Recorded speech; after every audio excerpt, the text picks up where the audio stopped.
Hello, Adam. How are you?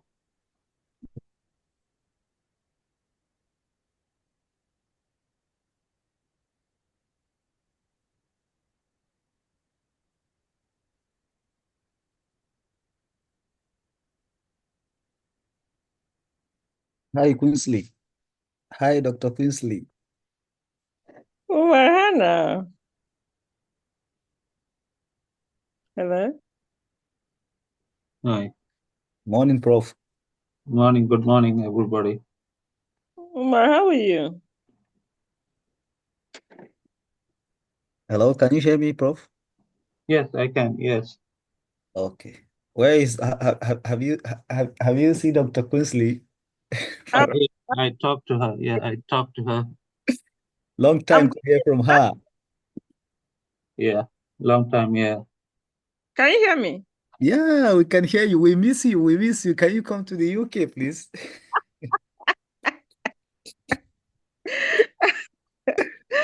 Oh, hopefully next year again I'll be there. Yeah. Yeah, be glad to have you next year. Mm. All right. Uh, Let's give a few more minutes for people to join.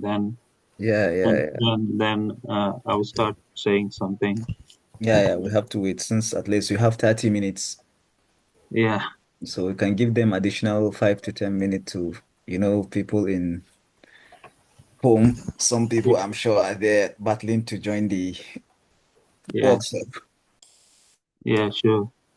I think the timing was in the email, the first email, the time was not included. So people had to go to the website to check. So I know many people who want to click or go to the website. So I had quite a number of people asking me for the time.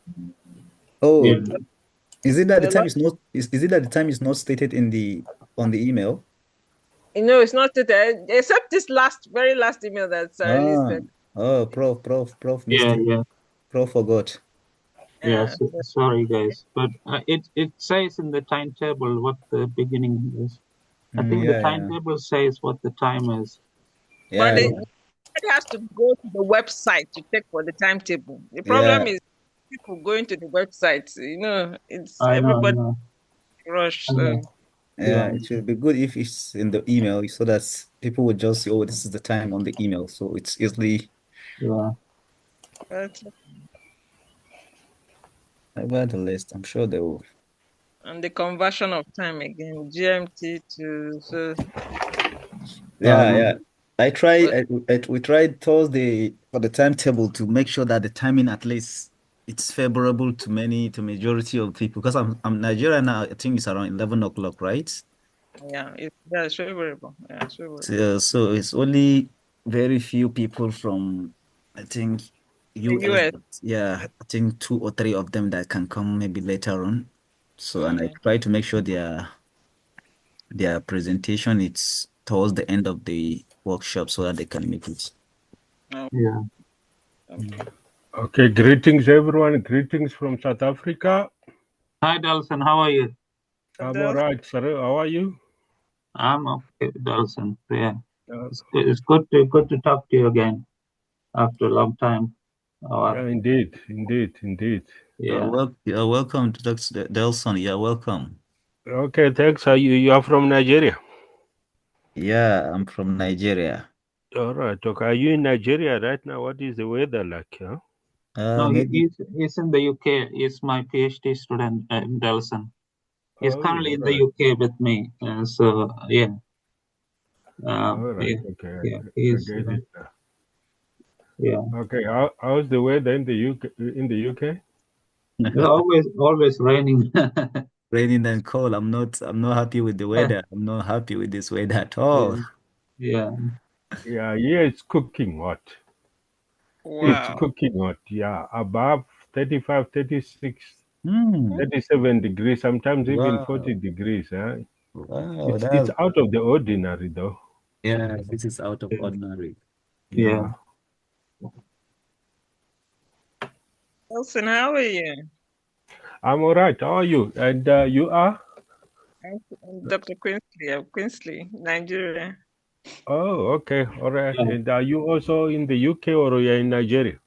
No, I'm in Nigeria. I'm in Nigeria. Okay, tell us the weather there in Nigeria. How is it? Are you It's, experiencing these extreme temperatures that we are experiencing in Southern Africa? no, it's actually calmer here, cooler. It's cooler here. Is it? Yeah. Yeah. Okay. Yeah.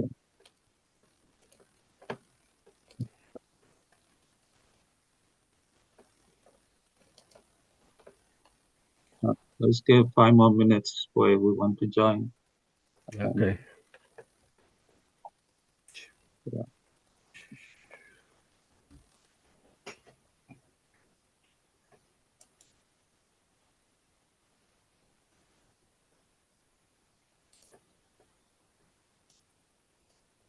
Doc, have you been back to Zimbabwe lately? No. I was there sometime in end of October there. Oh, Yeah. yeah. I hope to visit like next year, sometimes in the summer. Oh, Yeah. all right. Okay. Yeah. Yeah. Yeah, they are also experiencing extreme temperatures there as well. Oh, Yeah, but there's been a bit of rain. There is a cyclone doing the rounds. It yeah. it yeah, it started off the Indian Ocean into Yeah. Mozambique, and now it's taking its tentacles into Zimbabwe. Yeah, we had this few years ago too. Like we had a big flood in Mozambique, which Yeah, affected also Zimbabwe, I think. I yeah, think it more was 2 or 3 years ago. I can't remember when it was, but it was terrible. that's Bro, terrible. when are you Yeah. coming to Ghana?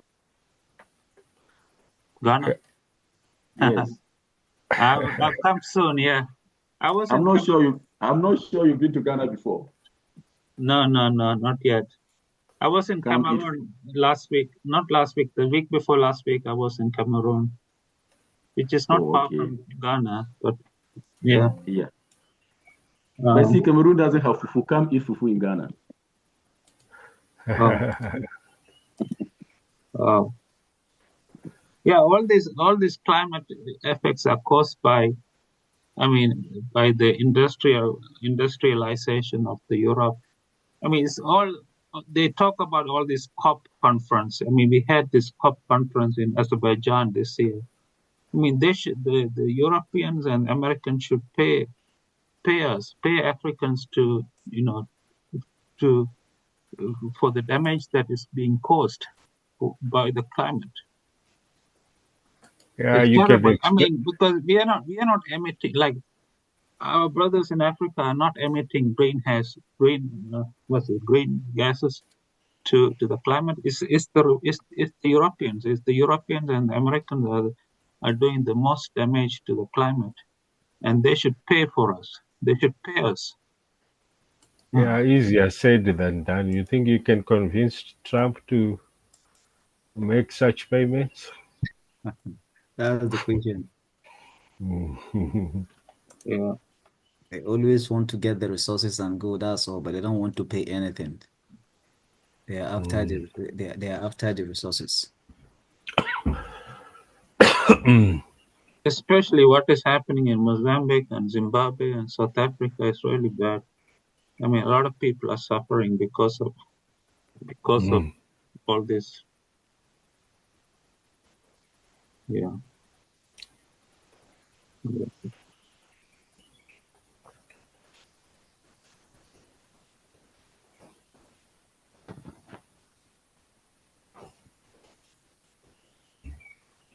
Hello, dear. How are you? I'm fine. How are you doing too? I didn't find Oh, thank God. It's been 2 days. why? But Gori, are you with us?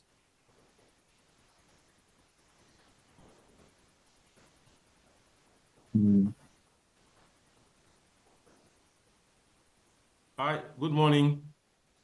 Yeah, Good good morning, morning. guys. Good morning, everybody. Right. Mm. Yeah. Good morning, Zio. Zio, yes. Are you from are you from Cameroon or Ghana? Burkina Faso. Oh, Burkina Burkina Faso, Faso. brother. Yeah, he's Yes. from Burkina Faso. Right. Good, Oh, good that's to good. see you here. How are you? Oh, I'm fine. I'm fine. Yeah. Yeah, Nice to meet you. nice Bro, to meet you. bro, your next visit should be Nigeria. Before any country, the next visit you are going is you have to go to Nigeria. Quinsley, are you in support of me?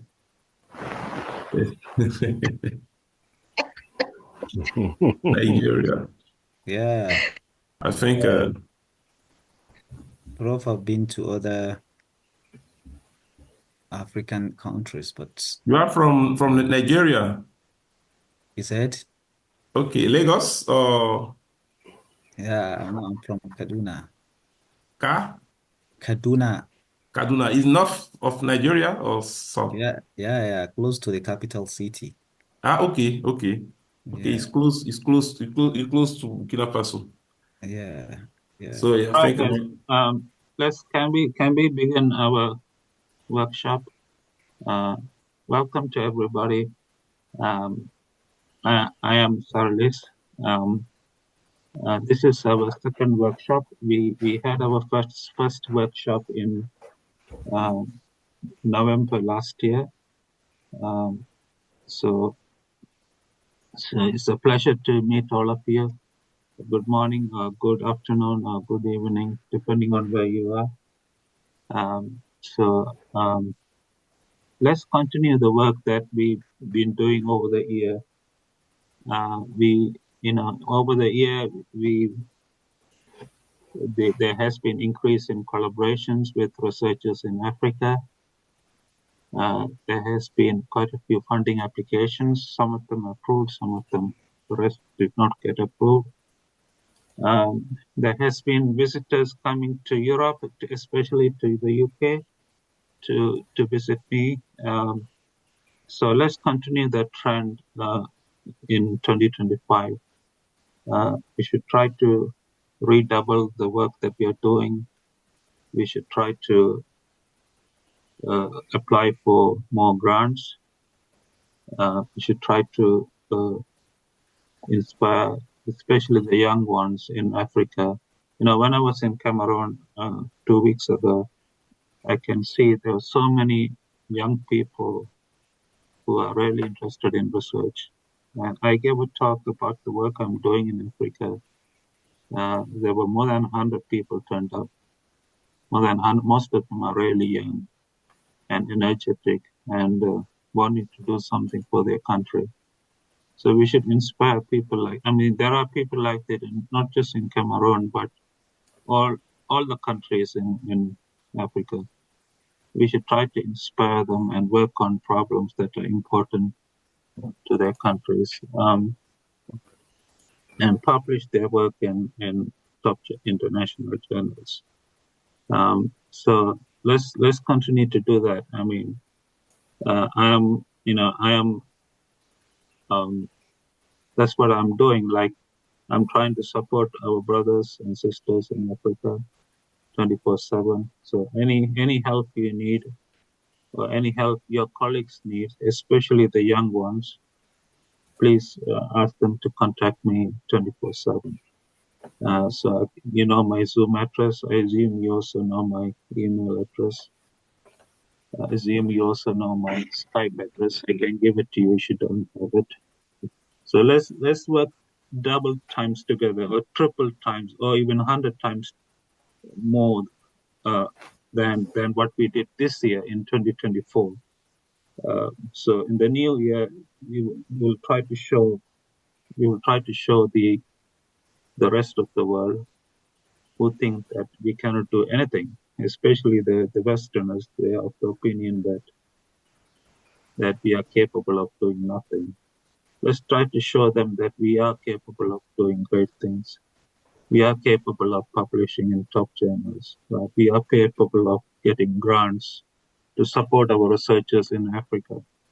So at this time, I like to make an announcement that especially those of us who are in the UK or Europe or America or any other part of the world, uh, let's redouble our efforts to help apply for grants. I think grants is an important. Funding is important for our research, for our brothers in Africa. So let's redouble our efforts to apply for grants to help our brothers in Africa, so that they can visit us, they can attend conferences, they can go abroad to for visits, like they can even pursue like a PhD at their home countries, or go abroad to do their PhDs at some universities in the US or Europe or UK, right? So let's continue to. I mean, that is really important, because nobody. I mean, not. I shouldn't say nobody, but I mean, most people in the West do not care about us. They only want to. Use us to advance themselves. I've seen that over and over again, many times. It's keep happening every day. Like there have been, even recently, I'm working with one of my PhD students on oil spills in Nigeria. You know that in addition to the climate change, which the Europeans and the Americans caused to the African continent, there are other factors. There are other factors that are leading to the suffering of people in Africa, especially in Nigeria. As you know, is one of the largest oil-producing countries. And unfortunately, there are a lot of oil spills happening. And about 70% of the oil spills in Nigeria are caused by multinational companies like Shell, BP, and other American companies. And they do not care. All they want is money, profit. They don't care what the effects of oil spills have on the citizens of Nigeria and other African countries that produce oil. Like people are being born without limbs, without legs, without fingers, everything. That's all because of the pollution that is being caused by oil spills, right? And these multinational companies have no compassion, no morality, all right? And on top of that, there are people in Europe and America publishing papers on the effects of oil spills in Africa, especially in Nigeria. So it's like double exploitation. They are publishing papers by themselves, right, on the effects of oil spill, and they have no concern. I mean, those papers are going to just stay with them. They're not going to have any impact. They're not. I mean, those papers are going to only help them get promoted to professor or whatever, or even a distinguished professor. I mean, the outcomes of those papers are not going to help the people in our continent, right? So this is really outrageous. I mean, we must redouble our efforts so that we can publish papers on the problems on our lands, right? Not let other people publish papers on the problem and benefit from them, right? So let's, as I said before, let's work 100 times more in 2025. Let's show the world that we too can publish papers. We too can get grants. We too can go abroad to attend conferences and so on. All right, brothers. So be inspired. If you know people who are really young people in your countries who are really genuine to make a difference to their communities, please inspire them to work on problems. Right. Okay. All right. So I think I don't want to talk too long, but the first talk today is gonna be by one of our brothers. His name is Emmanuel. He's affiliated with the Addis Ababa University in Ethiopia. I have been advising him on various problems. I hope he's around. Emmanuel, are you here? Yes, I'm here. Okay, thank you, brother. It's good to talk to you. So I know the talk should start at 10:30, but let's start earlier because we'll have more time for discussion and so on. So Okay. if you are ready, Emmanuel, he is, as I explained to you, is a PhD student right now, affiliated with Addis Ababa University in Ethiopia. He has already published several papers in top international journals, which is which is highly commendable for somebody in Ethiopia to publish papers in top journals. So he's going to talk about um, on a topic, AI-based decision support system for public health information in Addis Ababa, Ethiopia. So Emmanuel, if you have time, so if you can start now, that would be great. Okay. Prof, before you said, I don't know, Quinsley, are you here? Yeah, Maybe you can give a little, yeah. guide on the presentation, the time, and then the question and answer so that we should stick to the timing. Okay.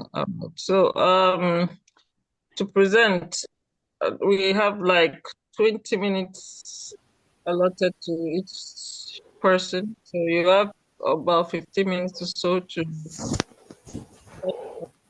presentation, and then 5 minutes for discussion or questions or um, any additional talk that someone will want to add to the work that has been presented. So please, I think Umar, you keep up. So when it's about 12 minutes, you can allow the presenter.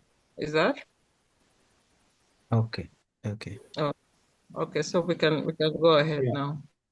And also, Kingsley, if you have something to add for the statements that I have made, you can also say those things before Emmanuel's presentation.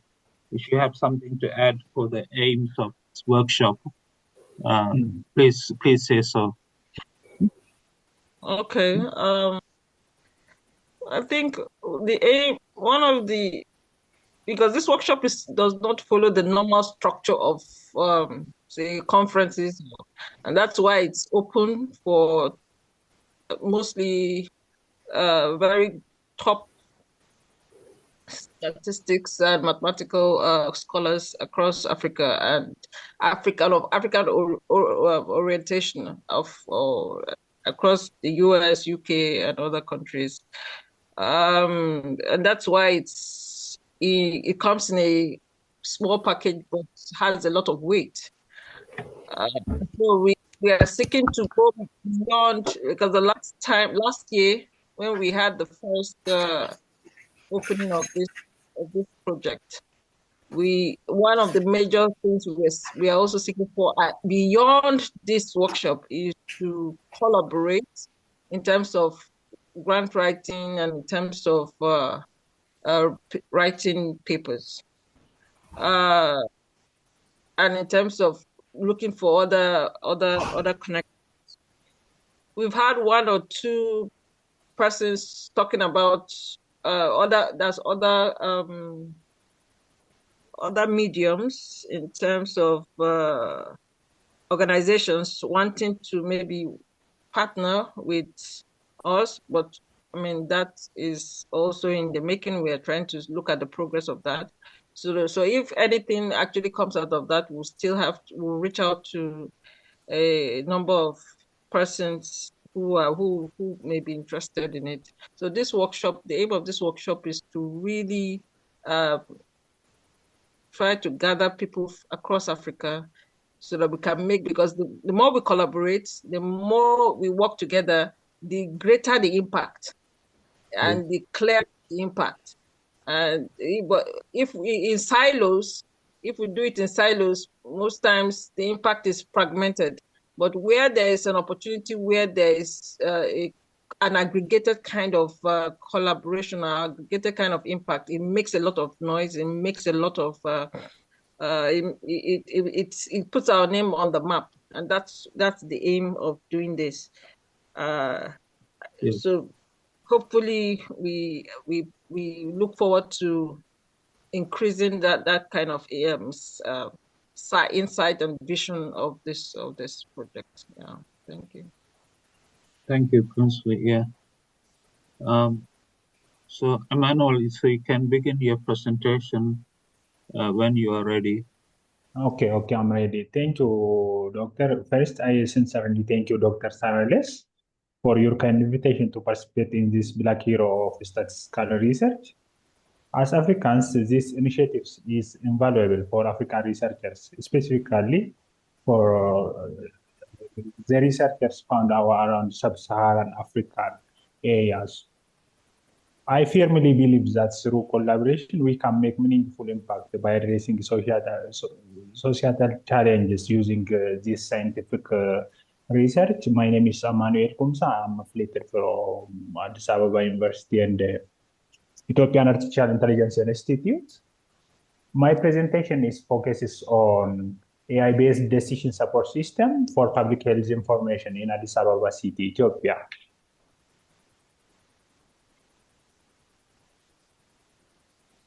My presentation contains some introductions, statements of the problems, some objectives, significance, methods, expected outcomes, and some conclusions. The automation of public health information, as we know, has become a pressing global concern and emerging area of focus in healthcare researches because majority of health data sets are collected in the manual form. So the automation is very important. Emmanuel, Oh, yeah. kindly put your slide in presentation mode. Okay. Just Okay. come down. Okay. Yeah. Okay. After the manual sign, you will see some Yeah. symbol. Just click on that. It will go down. Yeah. It's visible now? No, you come. No, come down to where you see the minus on your extreme left hand side or the right hand side. Okay. Can you see it? Down. Okay, you press F5. F5, yeah. Okay. You need to just go on slideshow. Yeah. Okay.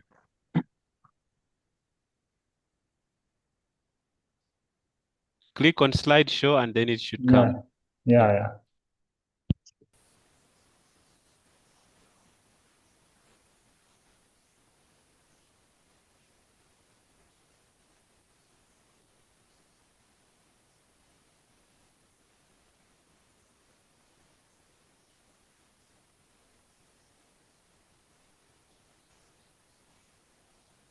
Emmanuel, you okay?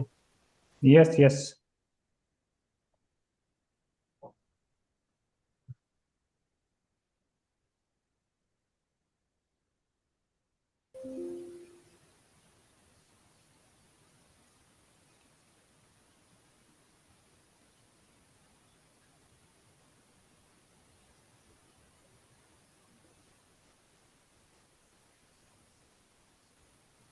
Okay, you continue your presentation. It's okay. Yeah, just continue if you cannot, because it's there. It's just by your right hand down at the bottom by your right hand. You can see near the is it volume? You can see the icon there. A cup. Yeah, just come by your right hand. Come down. Okay. When you come down, just look at the icon there. You can see after the one that maybe you need to add to 100%, just behind the my negative there, behind the negative, can you see it? Yeah. So just click there.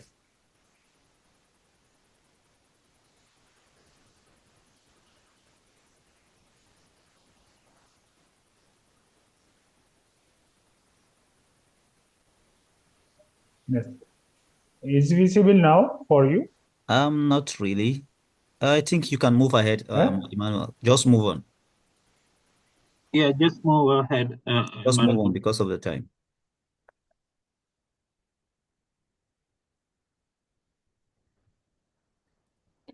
I hope it's working now. No, it's still not, but it's okay, Emmanuel. Just move ahead. It's okay.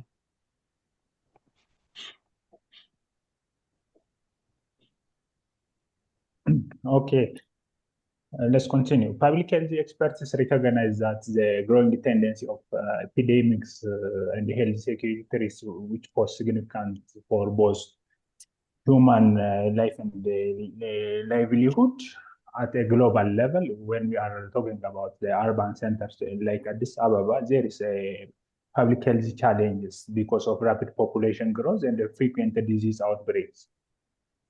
And the limited health infrastructures are also observed, and also resources are constrained.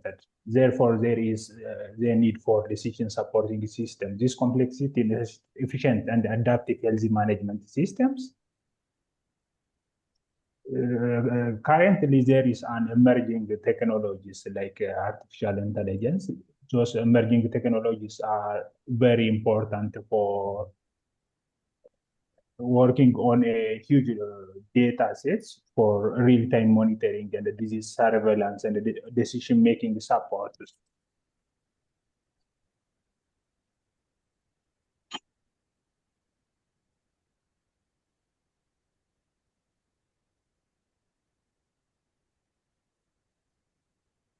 Hello, are you there?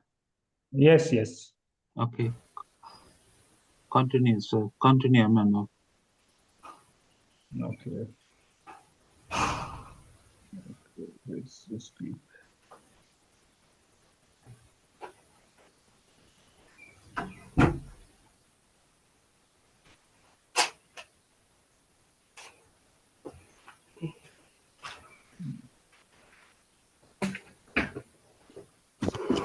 Okay, when we are talking about decision support system, decision support system is just as a computer-based tool designed to enhance human decision making by improving efficiency, accuracy, and effectiveness across various applications. There is an emerging role for AI in health and health care, as location is very important for integral part of both population and individual health disease prevention strategies.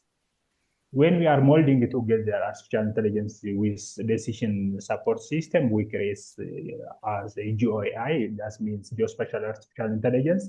It's a combination of spatial science like geographic information system, AI data mining, high performance computing, and extract meaningful knowledge from spatial big data.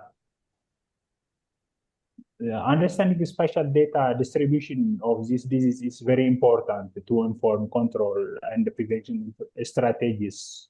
GeoAI can help with disease diagnosis, treatment planning, and resource allocations. As a problem or a statement for this concept to note, as we know, the public health systems worldwide face mounting challenges due to population growth, urbanization, and the rapid spread of communicable and non-communicable diseases. Nowadays, in our continent, there is mortality rates for both communicable and non-communicable diseases. According to United Nations population projection, in 2007, the world population is around 3.3 billion. And in the 2050, it's reached estimate to 9.7 billion people.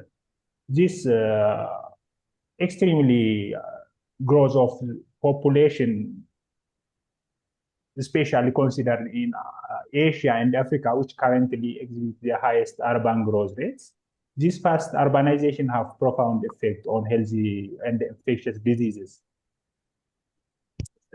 Disease spreads as a result of cities are becoming very important hub for the transmission of infectious diseases.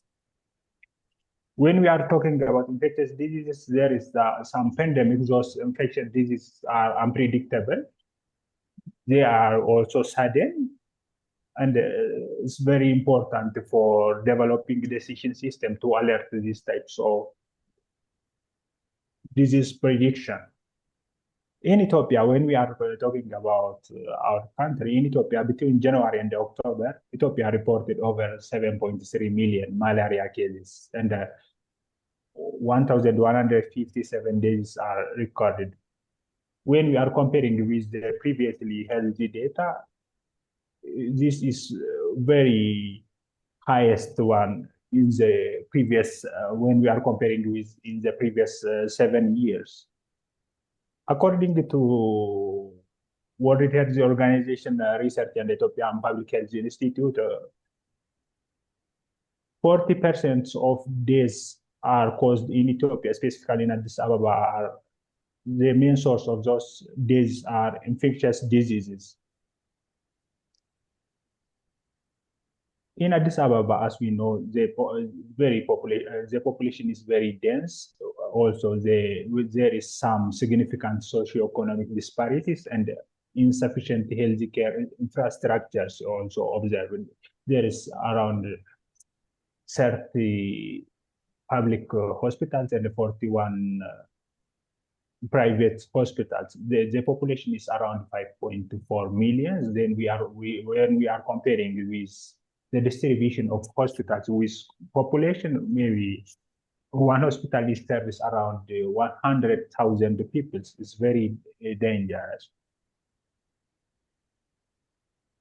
In Ethiopia, especially HIV, tuberculosis, and malaria are among very serious infectious diseases. And in Addis Ababa, malaria is less prevalent. However, but HIV and TB are the main major public health concerns in Addis Ababa because of population crowd. Understanding those spatial distribution. Okay.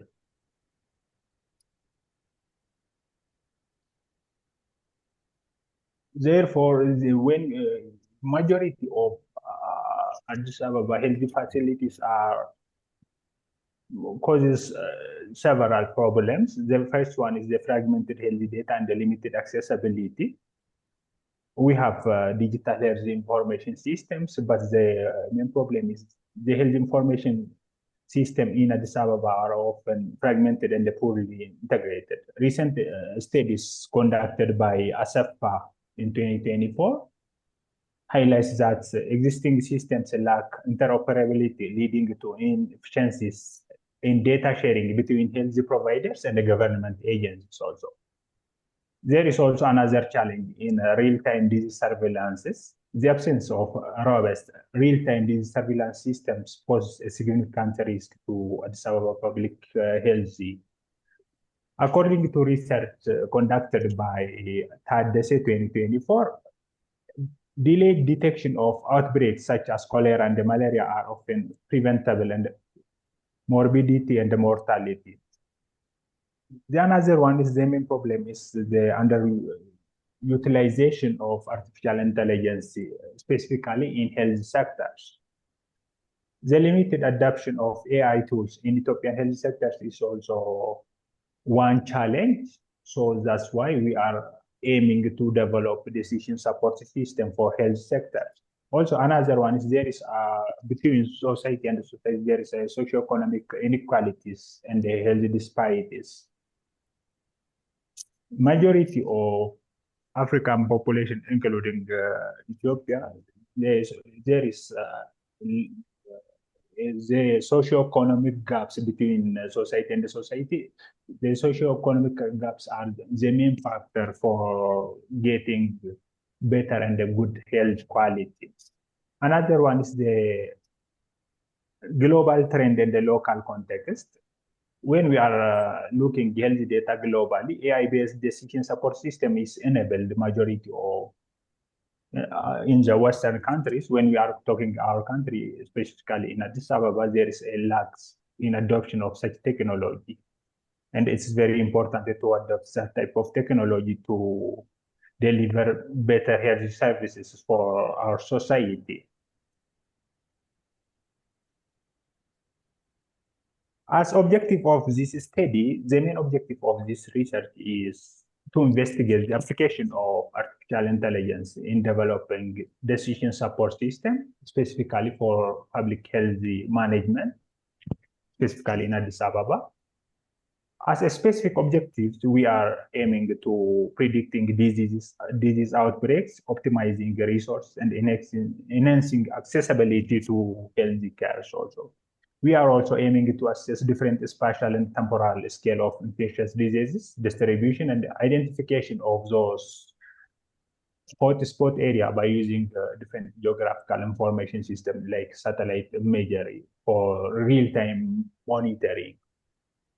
The another one is predicting potentially exposed areas of infectious diseases, and producing risk level maps is also very important to visualizing those diseases.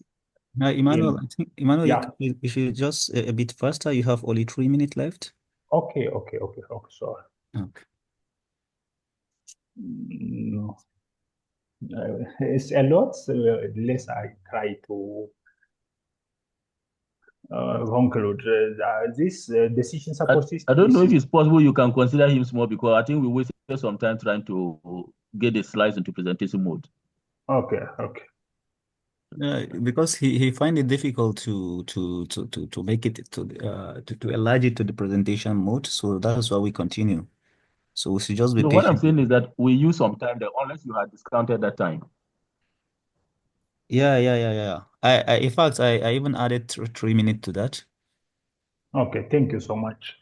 Then this decision support system is for the healthy care is very important to address complex epidemiological investigation and surveillances. Also, these systems, if these systems develop, is very important for ease of access, improving quality of care, reducing cost, and improving efficiency and easy data management. Also, this one is very important for policymakers to providing data-driven insight for informed decision making.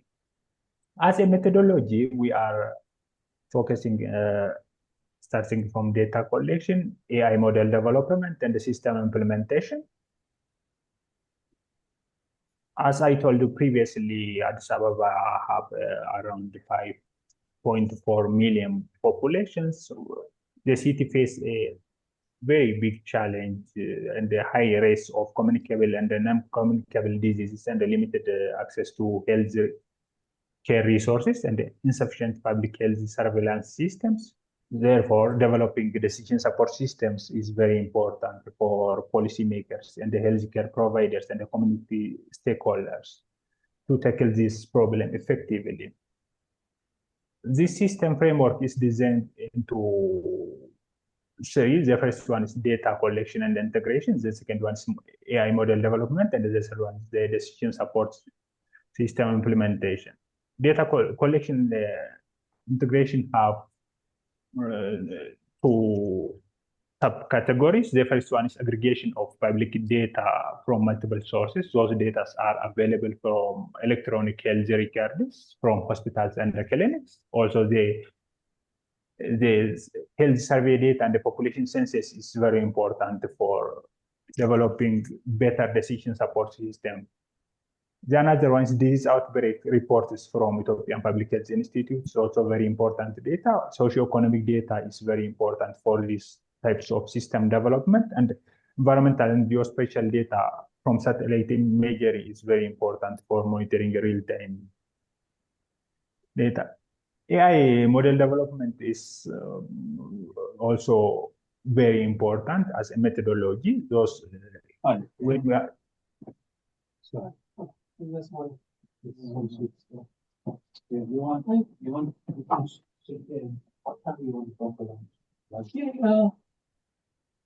okay.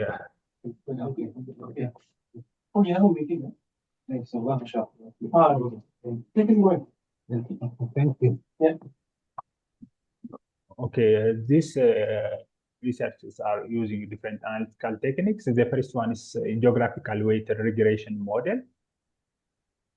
This one is a local form of linear regression used to model spatial variation and to predict spatial distribution of diseases. The geographical weighted regression model is used to analyze spatially varying relationship between independent and dependent variables. when we are talking about independent variables, there are some socioeconomic and environmental factors that we are considering as dependent variables, and the disease prevalence as dependent variables. Also, we are using spatial autocorrelation, global more and first statistical models. This global Moran is a widely used statistical measure to assess spatial autocorrelation, or degree to which similar values are clusters, dispersed, and randomly distributed. The value of global Moran first is range between -1 to 1. If the value is close to +1, there is the high disease prevalence cluster in some specific geographical areas. When the value is close to -1, there is some dispersions or spatially distributed of diseases, some checkboard like when the value is near to 0, it suggests that there is random spatial patterns of the diseases. Also, another one is we are using the proximity analysis tool to including buffering analysis, where we are employed to optimize healthy facility networks. It's very important to enhance the service accessibility. The another one is AI-based decision support system to solve spatial problems. It is decision a logic tool for assisting human makers. We are developing some system architectures. Those system architectures are contains to different data sets. Those data sets are statistical data set and spatial data set. Statistical data set is like a population data, household data, number of physicians per healthy facility, reported infectious diseases per hospitals and per districts. Also, household income level is very important. Also, sanitation data is very important to monitor waterborne diseases. We are also validating our models by using different techniques. The first one is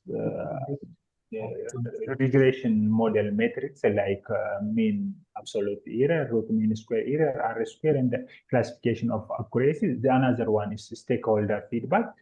Stakeholders conduct user testing with public health officials, healthcare providers, and the community leaders to evaluate the system usability and the effectiveness. Another one is iterative refinement. This means based on the validation result and the stakeholder feedback, we are refining AI models and the system features. If this system is developed for Addis Ababa public health information, we are expecting different spatial and temporal disease distribution map. Also, our system is accurately predict the disease outbreaks and identify high-risk hotspot areas with high degree of precision. Also, we are... Emmanuel, try and round up maybe in 2 minutes. I have added around Okay. 7 minutes to Okay. maybe in 2 minutes. Okay.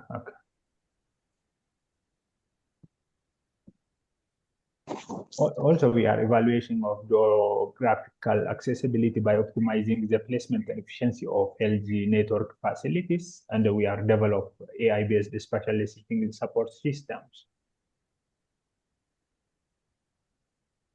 As a conclusion, the decision support system in healthcare, particularly one of informed by epidemiological surveillances, is of access to the data, and the complexity of policymaking is critical for addressing the dynamic and often unpredictable nature of this health crisis. Therefore, by improving the quality of care, we are reducing the cost and then enhancing efficiencies through better data management and decision-making processes. So decision support tools can help improve public health outcomes. In the future, we are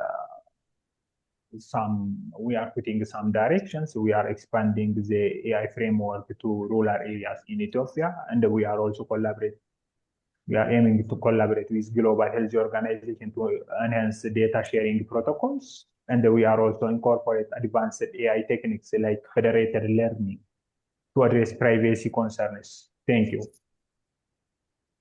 Thank you. Thank you, Emmanuel. Very interesting talk using AI. Okay, comments and suggestions. Anyone has comments or questions or suggestions?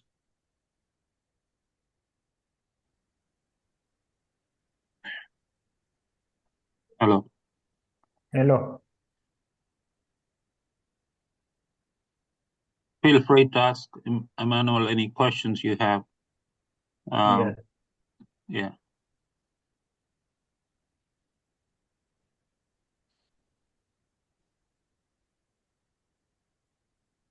Tobias, yes. Tobias. Yeah, thank you very much for the interesting presentation. I think this is the way to go in terms of trying to use some of our publications rather than just stopping at publication level. But I was just interested in terms of who do you consider are your stakeholders? Because you looked at AI-based decision making, yes, but who do you actually transmit this to for policy making? Thank you.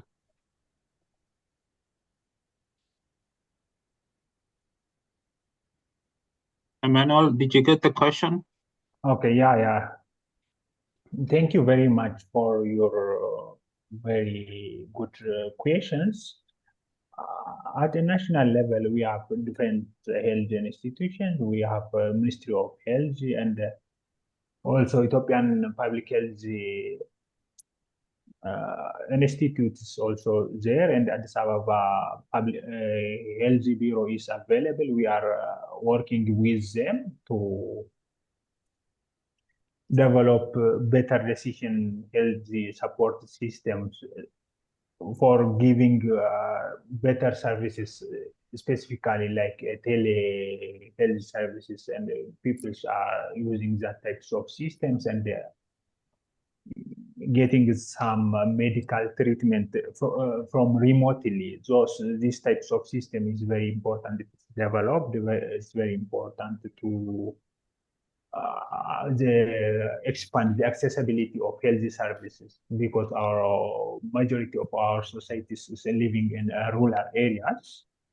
So these types of technology is very helpful to use effectively physician knowledge from remotely.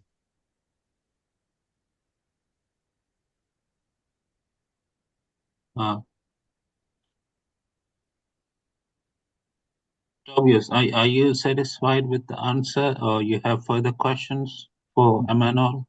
Yeah. I think I'm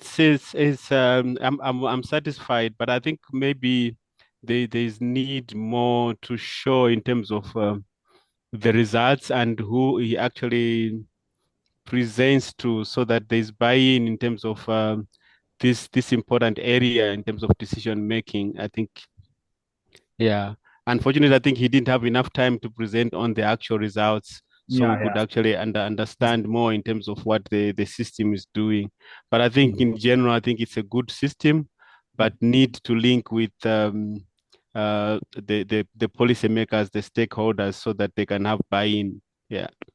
Okay. Thank you. Thank you. Zio, you have a question? Zio? Yes. I think I have one question for Emmanuel. Okay. I think Emmanuel present the overview of applied PR in healthcare. So my first question is about the availability of data and the quality of your data. What kind of data do you use for this implementation? Because depending of the kind of data, you have a appropriate ER method. I don't know if it only is time series data, or is a spatial data, or is both spatial or temporal data. So I don't show this in your presentation, the availability of data and the kind of data and the method for each kind of data. Okay. Thank you for your nice questions. When we are talking the availability of data, those data is, especially health data, is available from hospitals and clinics in a CSV format. data have a high quality, but there is, when we are talking about healthy data, there is some protocols, ethical protocols for healthy data usage. So we are using that types of data usage protocols, and we are received patients level data from hospitals and clinics. We are also using some special and non-special data. Those special data is available freely from satellite imagery, like population data, satellite imagery, hydrologic data, and the digital elevation data. Those are very important for real-time monitoring and the identification of hotspot area of those pandemic diseases. And otherwise, the population data and the household level data, those are collected from Ethiopian central statistical agencies. So those data have different data formats and different quality. We are using some techniques, some pre-processing techniques by handling missing values and data correction and techniques by using AI models. So those data are available from different organizations. All right. Thank you, Emmanuel. Any other questions from the audience? Maybe can I speak again? Yeah, sure, Okay. dear. Okay, I think it's this suggestion about for Emmanuel.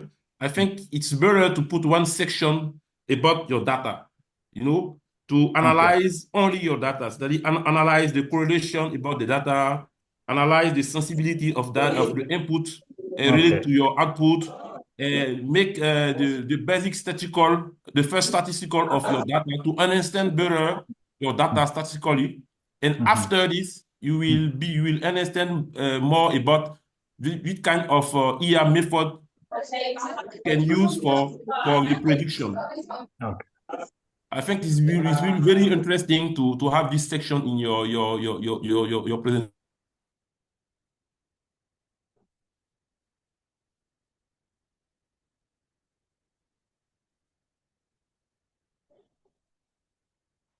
Okay. Do you understand? Emmanuel?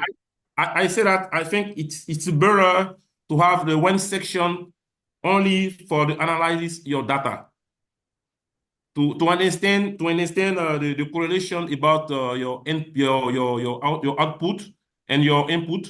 Also, and then study the sensibility of your input related to your output. Maybe you will understand which kind of data is better, is more related to your output. Only the section about your data. You start your basic. You use the basic statistical to understand the Mr. BFO of your data. Mr. Zion, thank you very much. We understand that you are recommending a section for data analysis and discussion. Thank you very much for that. Due to time, I think we have to move to the next presenter. Thank you very much. Okay, Zio, I think you can communicate with Emmanuel later on and sort out the clarifications that are needed. But for the moment, let's go to the next speaker, who's Hassan Moose. Are you here, Hassan? I don't know if he's here or not. Hassan? Oh, he's here. He's just joining us. Okay. He's just joining us from Somaliland. He's the president. He's the director of Research and Innovation Center at Ahmad University in Somaliland, which is part of Somalia. As you know, a lot of white people think that Somalia is good for nothing, but remember, there are people like Dr. Moose who are really resilient and trying to make a difference to his country. And Dr. Moose has already published several papers in leading international journals, including some with me. So it's a pleasure to invite Dr. Moose to deliver the next presentation. which is gonna be about a package that he has created. I believe it is in R. It's an R package. It's an R package that he has created on a new class of survival regression models for left-censored data analysis. Over to you, Dr. Moss. Are you there?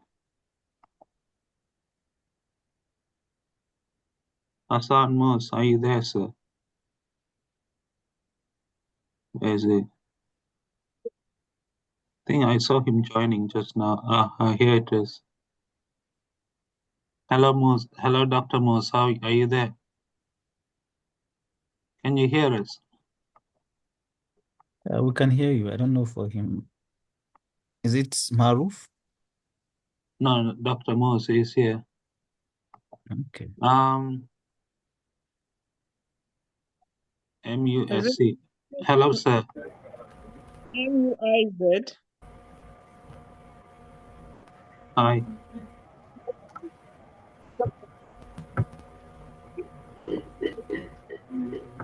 Hello, Hassan. I'm trying to. MUSC.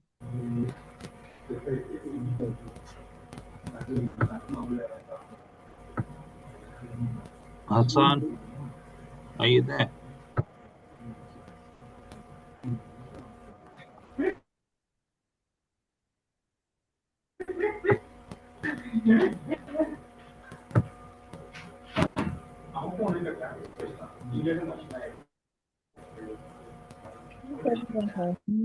Their phones. He's saying he has a network issue. So let's wait for a few minutes for Dr. Moose to join us. He'll be here. He's saying that he has a network problem.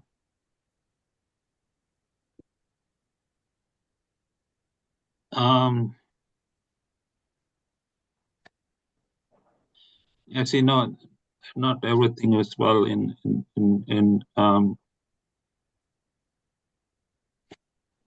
not everything is well in Somaliland. So let's wait for a few minutes. Hopefully he can. Has he not joined? I think he has. Okay, he has gone out. Okay.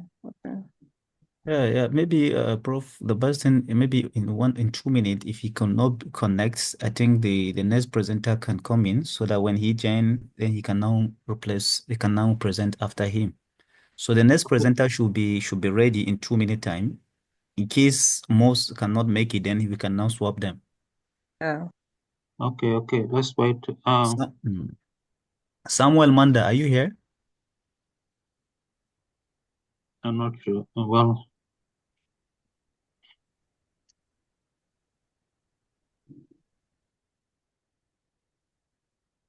no. Let's wait. Adam, let's wait for a few minutes for Dr. Moose. I think he is online, but it just seems he has a network issue. He has joined. He is joined. I think it's MUSE. Is that?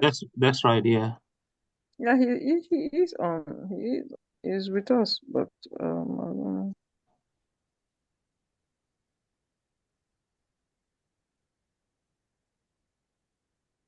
I'm chatting to him, and just a minute.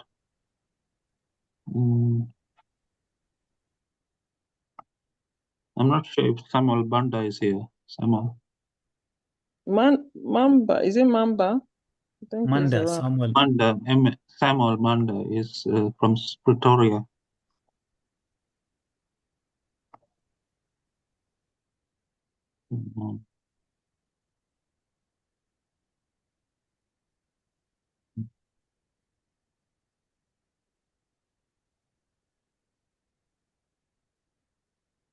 It doesn't have. Well, Ricardo, are you here, Ricardo? Yes, doctor, I'm here. All right, we will come to you if he cannot find the next speaker. We will come to you. Okay. So be ready. Be ready in a couple of minutes, Ricardo. Okay, it's fine. Okay.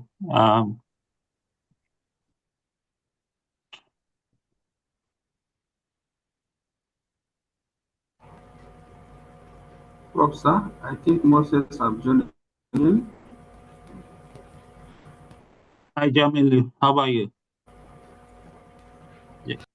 Jamilu, are you okay?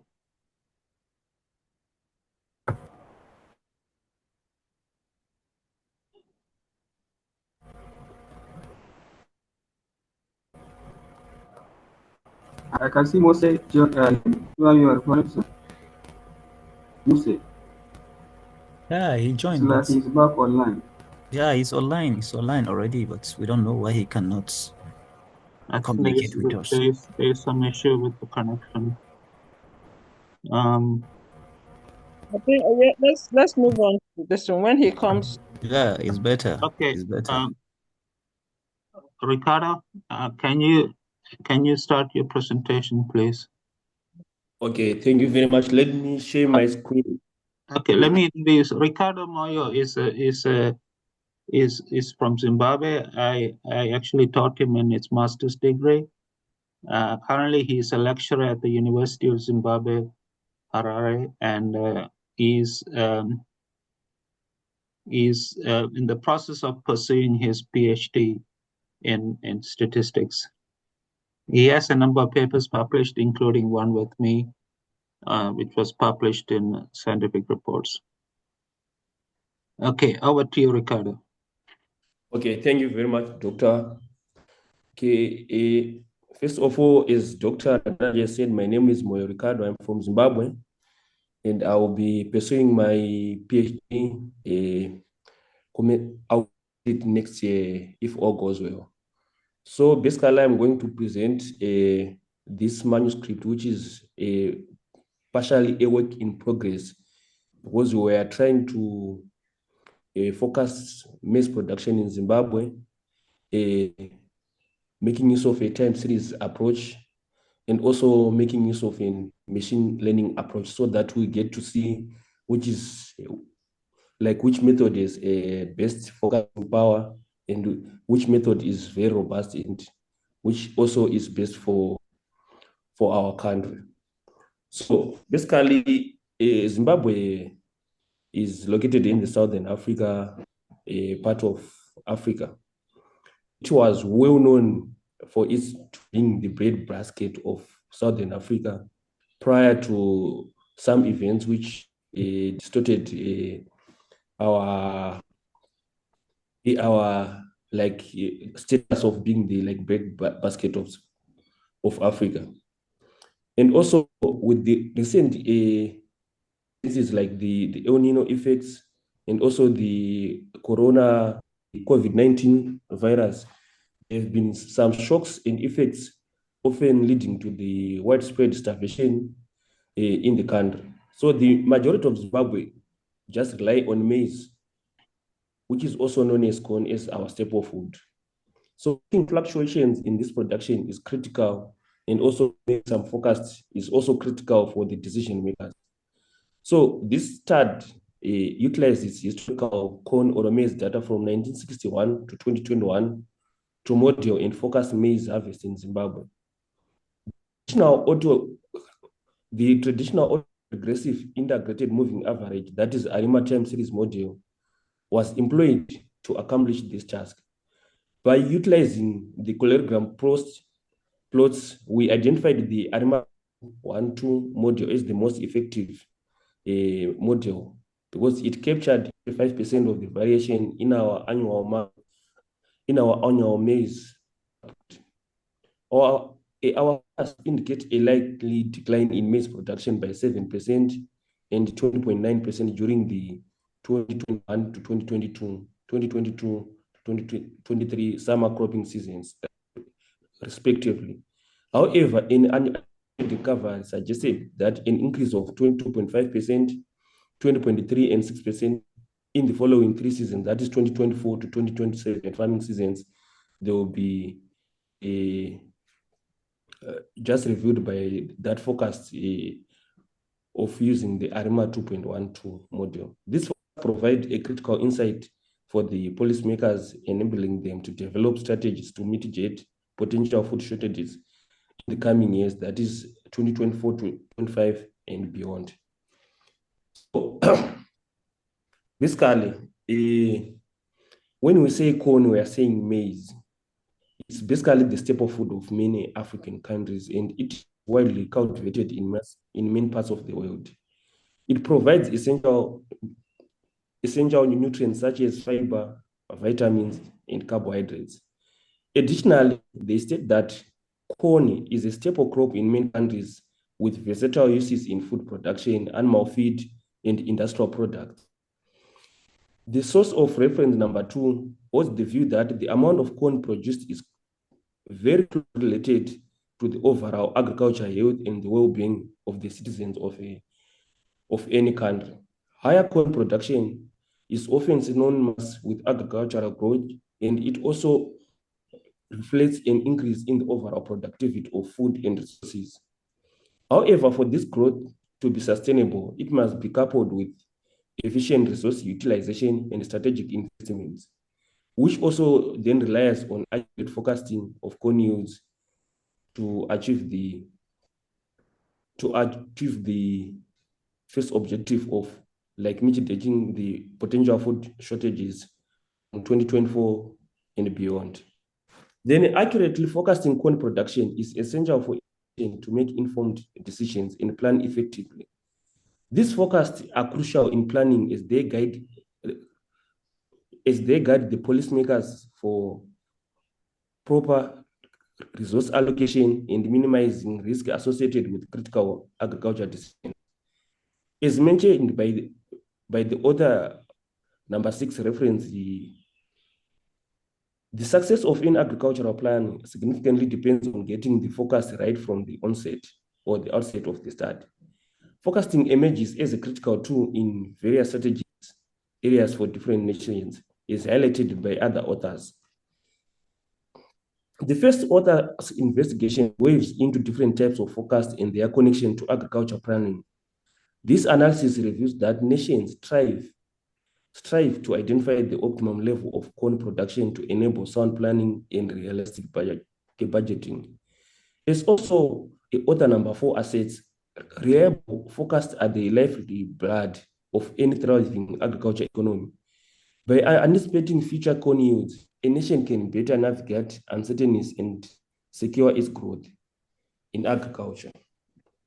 Then this prediction power or this focus will help corn production for any nation has long been a challenge. It has been tackled by diverse forecasting techniques with degrees of success. For instance, a study in Malaysia conducted by author number 7 used artificial neural networks on 1995 to 2000 data, and it found it superior to standard traditional models such as the time series ARIMA model. And also author number 8 successfully modeled corn production in India for the 1959 to 2011 data using the ARIMA model, which had parameters 1 to 2 model, establishing that the model performed well in context. Similar studies conducted in Greece by author number 9 and in Kenya by author number 10 also employed the ARIMA model 1.1 and the ARIMA model 2.2 respectively, showcasing its adaptability to different agricultural settings. Given the forecasting success of the ARIMA model across diverse scenarios, this paper seeks to leverage on the predictive power of the ARIMA model to predict corn production in Zimbabwe for the next 5 years. So now I'm going to just briefly describe the time series analysis approach, since it is the main method which we are going to employ in this paper. So accurately predicting future values of time series data is crucial across many disciplines. Time series data in economics and business often exhibits trends, cycles, seasonal patterns, and random fluctuations. Several statistical methods, such as exponential smoothing, log transformation, and the ARIMA model, have been designed to deal with this type of data, is highlighted by author number 5. Although the ARIMA model is generally known for its robustness, previous studies have demonstrated that its implementation can be a challenging task. According to 11, exponential exponential smoothing is a statistical method used for forecasting time series data. The method assumes that the recent observations in a time series are more relevant for like predicting the future values than distant like observations. Consequently, when the weighted average of the past observations are calculated, more weight is given to the recent data points while diminishing the influence of the observations over time. Advanced exponential smoothing methods aim to separate trends or seasonality from irregular variations. Once the underlying patterns have been identified, they are integrated into the final model.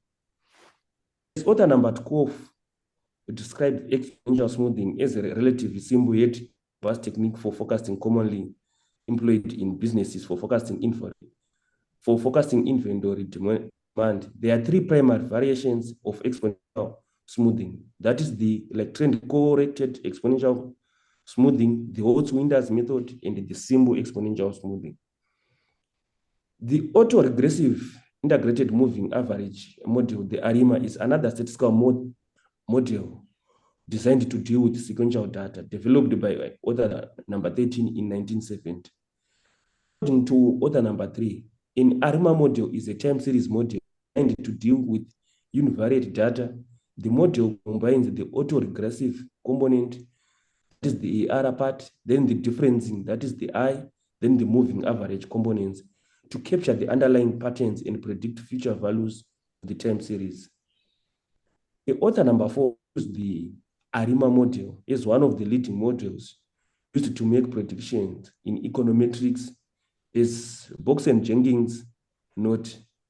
A well-designed ARIMA model, it relies on identifying the underlying processes correctly and facilitating a more precise presentation of the mechanism. As it has been pointed out by author number 3, the only potential drawback of the ARIMA model is inherent mathematical complexity. Then implementing the ARIMA model, it requires in advanced statistical training and familiarity with the knowledge domain and access to user-friendly software. Why the Box-Jenkins approach, also known as the ARIMA range, is a popular time series forecasting method in operations research, statistics, and management science. It is just one branch of vast family of quantitative techniques that can be used. Other extrapolative methods like the exponential smoothing, linear regression, Bayesian forecasting, and abductive filtering share a key feature. They solely rely on past data points to predict future values. This reliance on a single variable defines them as univariate models, distinct from variable models that factor in the influence of other variables on the variable of interest. So now I'm going to go on this ARIMA model, which we are going to make use. As stated in the previous section, an ARIMA model is a time series model designed to deal with univariate data. The model combines auto-regressive, differencing, and moving average components to capture the underlying trends and predict future values of the time series. Compared to a simple ARMA, that is the auto-regressive and moving average model, ARMA models handle trends and seasonality data by adding a differencing tool. These additional steps transform the data, making it easier for the model to capture the long-term patterns like trends, seasonal change, and cycles, or even random patterns. In ARIMA, two key techniques, auto-regressive and moving average, help analyze time series data and make future predictions. Then a time series XT is classified as an ARIMA process of order PDQ if its current value depends on a linear combination of past P values, that is the AR component, its error term, and its current and past Q, that is the MA component, and a constant term. In this case, D indicates the degree of differencing applied to make the time series stationary. We define the difference series WT is equal to delta T XT, where delta T is the differencing operator that calculates the change between the time series and the time series prior Hence, if the original series XT contained any elements, then the difference in series WT will have n minus d elements. If ZT is a purely random process with mean 0 and variance sigma squared, then the general Arima module is of the form given by equation 1. Differencing a time series WT transform it from non-stationary to stationary series. Estimating the orders of P and Q requires the use of quadratic plots, ACF, and partial autocorrelation plots. The ACF plot, it reviews the connection between a data point and its past value. And also it measures the strength of this relationship. This plot identifies inherent patterns and dependence. On the other hand, the partial correlation function plot complements the ACF plot by revealing how point. Ricardo, you have try and round up. You have only 2 minutes left. No. So you have about 5 minutes left. Yeah, it's okay. Yeah. Okay. Just try to. Yeah. Yeah. Okay. Thank you very much. So let me just quickly jump on the results. So using the data acquired from the World Bank for the Zimbabwe coin production from the years which I have mentioned, from the first figure, that is part A, bearing in mind that our primary objective was to identify an appropriate ARMA model for forecasting, a visual inspection of the original data that is shown by the figure here, it reveals its dynamic nature, making an ARMA model an unsuitable nature for the fit this data, since this data is not stationary at the moment. So differencing the data ones, by differencing the data ones, that is applying the differencing operator, the only ones, we achieve the stationarity, and this can be shown by this figure in part B. So then by making use of the ACF figure showed a significant spike at leg 2, with the subsequent leg exhibiting an exponential decay. Hence, an ARMA model with auto-recessive terms at leg 2 was suggested as a tentative model. The partial the PACF shown in figure 1.3 further supported this notion with a significant spike leg 1. Therefore, based on the parallelogram analysis, in ARMA 2.12 model appeared to well suit the forecasting of Zimbabwe coin yield for the years given above. Then on model diagnostic, the histogram of residuals shown on the first figure, that is on figure 3A, and the normal probability figure, both suggest that the normal assumption is not violated. Furthermore, a plot of residual against fitted values, it simply revealed that no patterns, indicating that there is independence. Additionally, the time series plot of residuals shows zero mean and variance, further supporting that the model suitability for forecasting. Therefore, the fitted model appears robust and can be used for forecasting the coin yield. So, and also the coefficient of determination, that is the R-square value for this model, is 80%. This indicates that the fitted model accounts approximately 80% of the variation in the fitted values. Based on this, it is a strong fit. The ARMA model that generalized these fitted values appears to be appropriate enough to forecast coin yield estimate in Zimbabwe.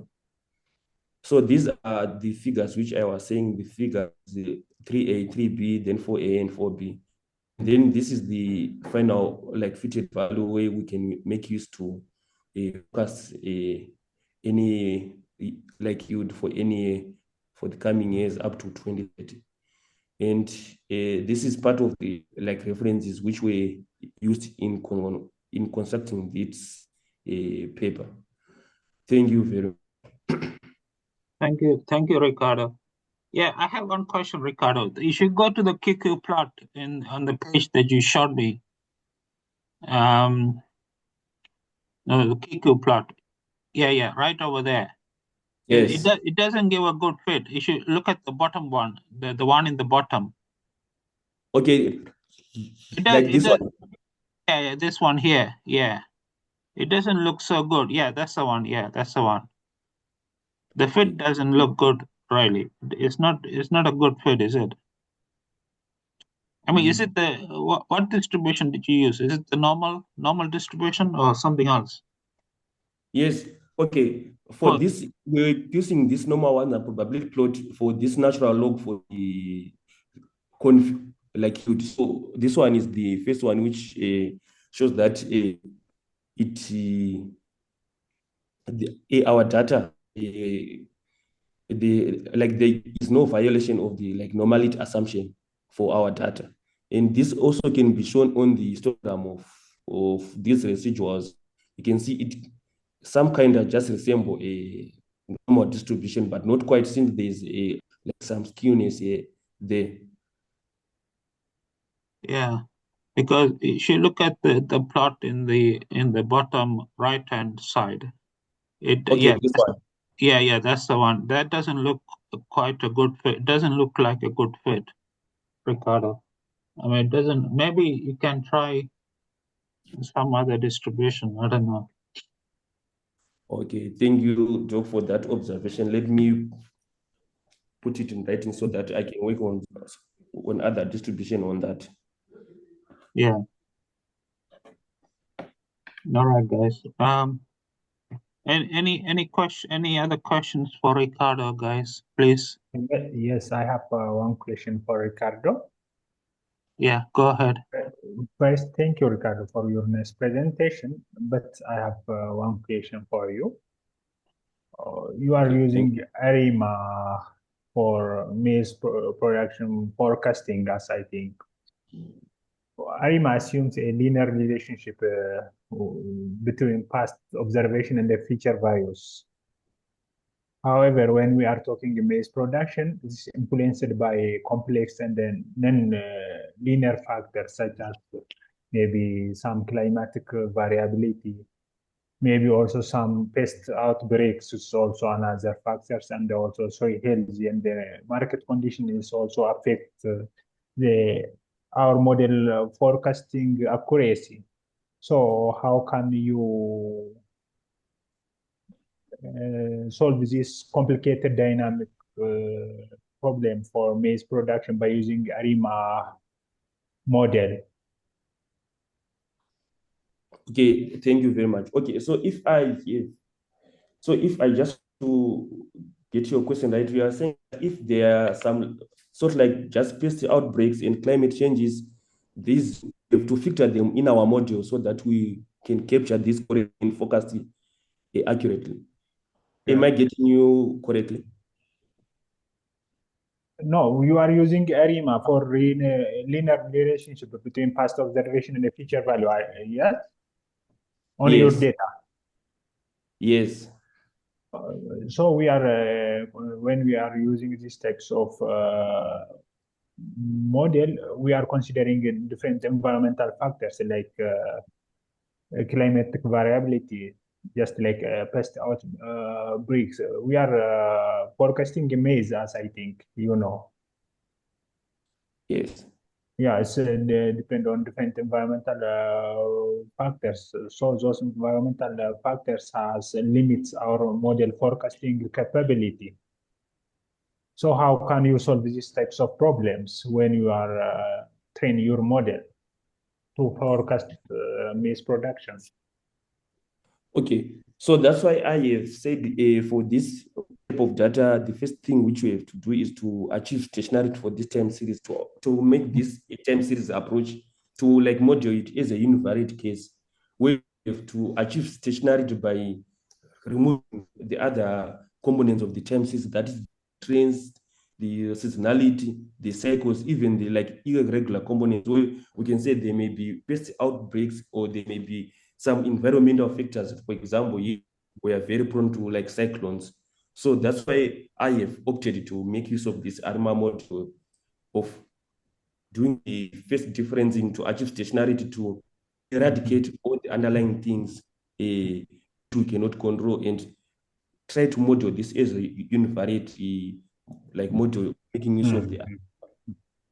Then, as I said, when I was introducing my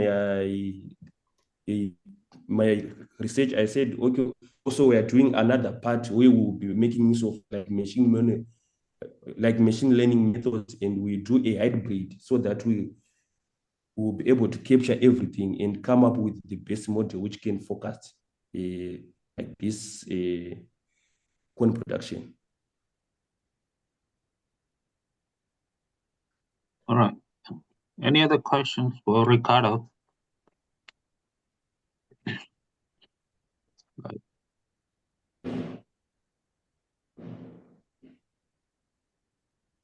Hello, guys. No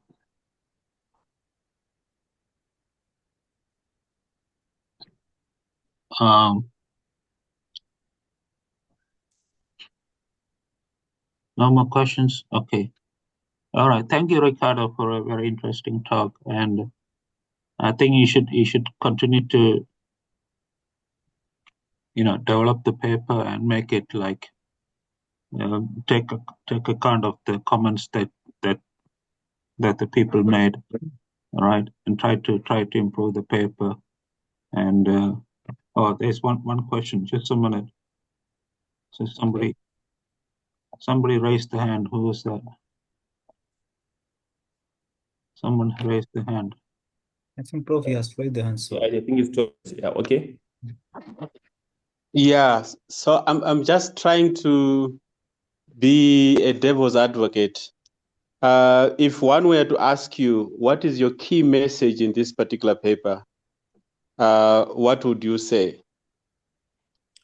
The key message is highlighted on the abstract. The key message for this paper is we want to like mitigate food shortages in Zimbabwe by making use of forecasting like maize production in the coming years in the future. For example, the 2024-25 season is upon us, the 25-26, 27, so that if I can give this information to the policymakers, for example, the government or the relevant ministry, will be able to put measures in place so that we can like prevent food shortages in Zimbabwe. So that is the key message for this like research. Yeah, so I just want to say that I think often as we do statistics, we get lost into the methods, and then the message is not clear, and that's why there's a gap between what we do and what the policymakers or decision makers do. So I think yes, you can do the forecasting, but you have to also think of a specific recommendation that you can do, not just a general recommendation on mitigation, but what is the key message that is coming from your paper. I think that would be nice. It's a nice paper, nice methodology, but I think if that can come out, it will really be a useful publication. I don't know whether I'm making myself clear. Thanks.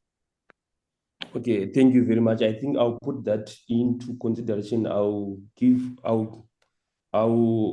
develop the paper in line with your like recommendation. I think I'm getting you right. Thank you very much for your input. Yeah, thank you, Tobias. Any other questions for Ricardo?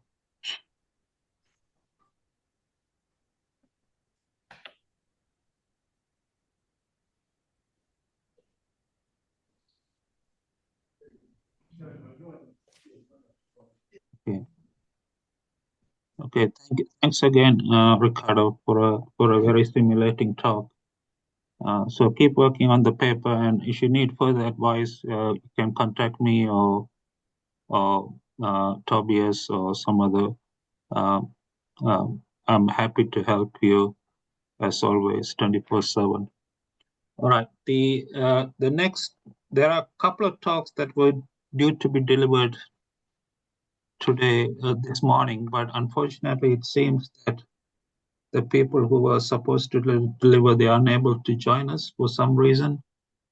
Dr. Moose is unable to join us because of, I guess, it's the internet connection from Somalia is not good, I guess.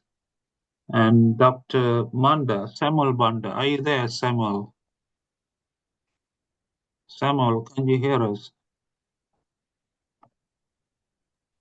No, he's not here. I think he traveled. Maybe I think his connections might not have been worked out well, but I think he was in transit somewhere. Okay, all right. Maybe we'll catch him later. Maybe he can Yeah. reschedule his talk to tomorrow or later today, depending on availability. So we still have time. On, are you there, On? Yes, Prof, I'm there, Prof. Okay, good to see you, sir. All right. Are you able to present the talk now? Because your talk is supposed to be after lunch, but because we have some people who are not turned up, can you? Okay. I can present, Prof. Okay, let me introduce you. Owen is from Free State University in Bloemfontein in South Africa. I think you also made a presentation last year, if I remember correctly. So it is good to have you presenting again in the second workshop. Okay, thank you, Owen. Okay, Prof.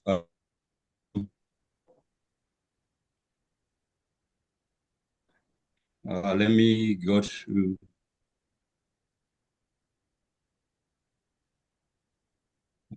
Okay, let me start presenting. Prof, you can hear me, Prof? Yes, Owen.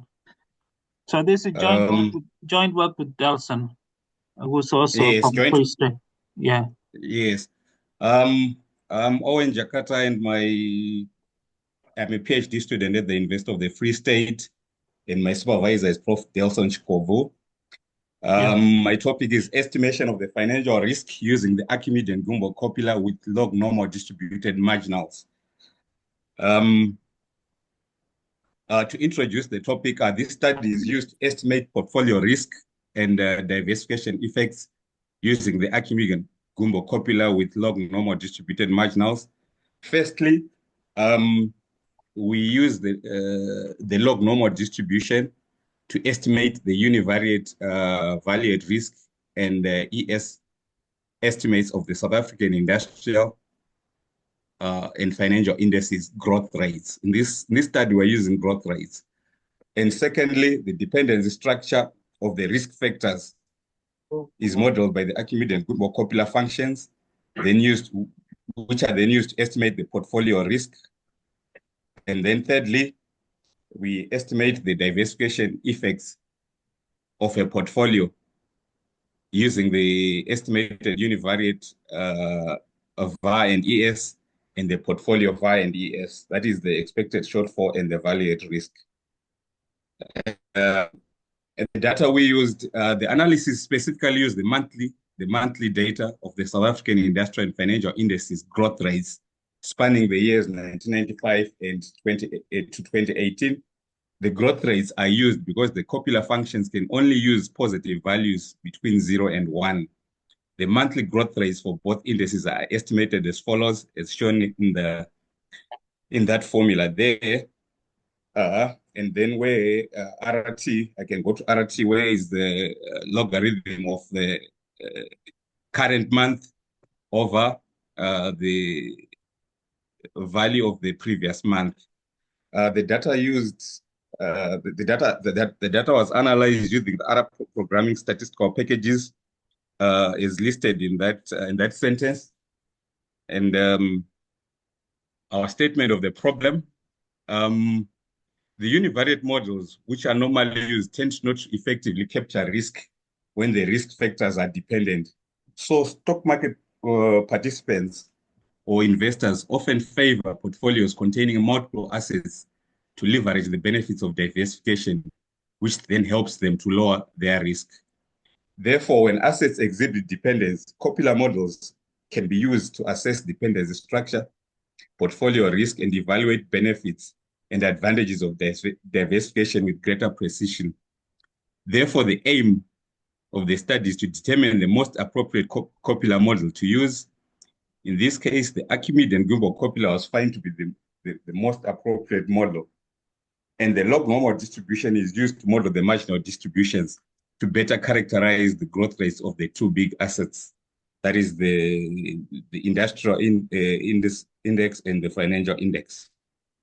And the objectives of this study, the main objective, the specific objectives are to estimate the univariate value at risk and expected shortfall of the best fit statistical parent distribution for the growth rates data of the two indices.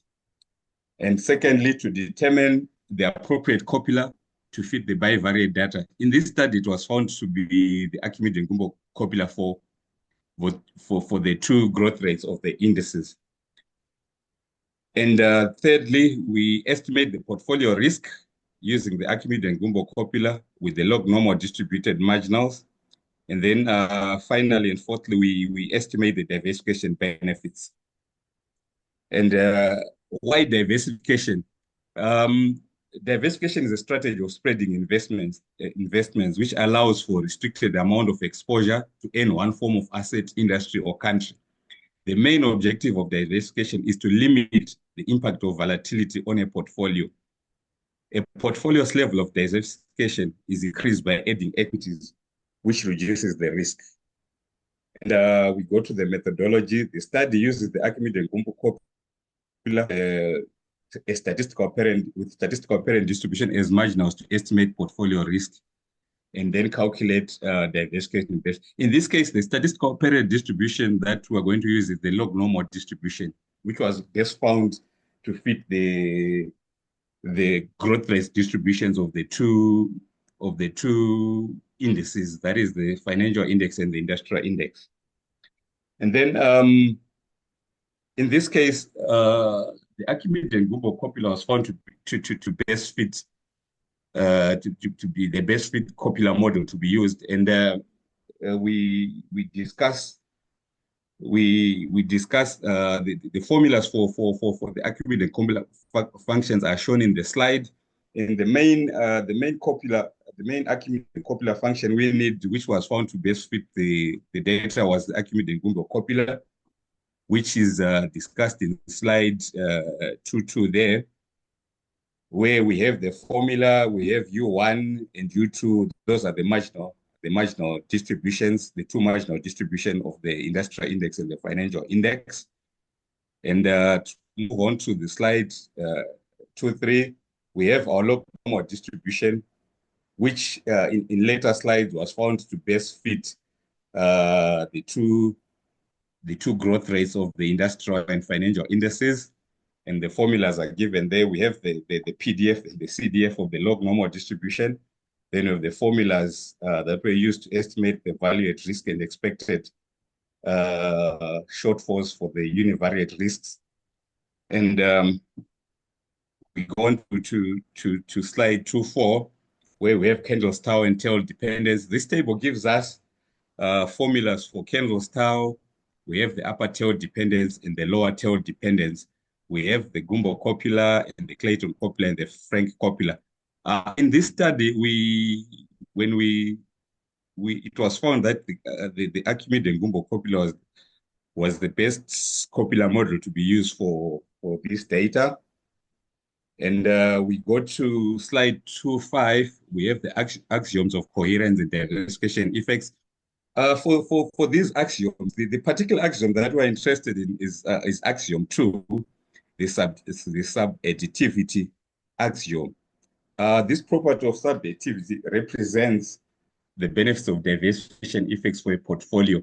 If you take if you add two component risks as shown in that formula, they should be less than or equal to the portfolio risks. In other words, the portfolio risk can be less than the simple sum of the two component risks.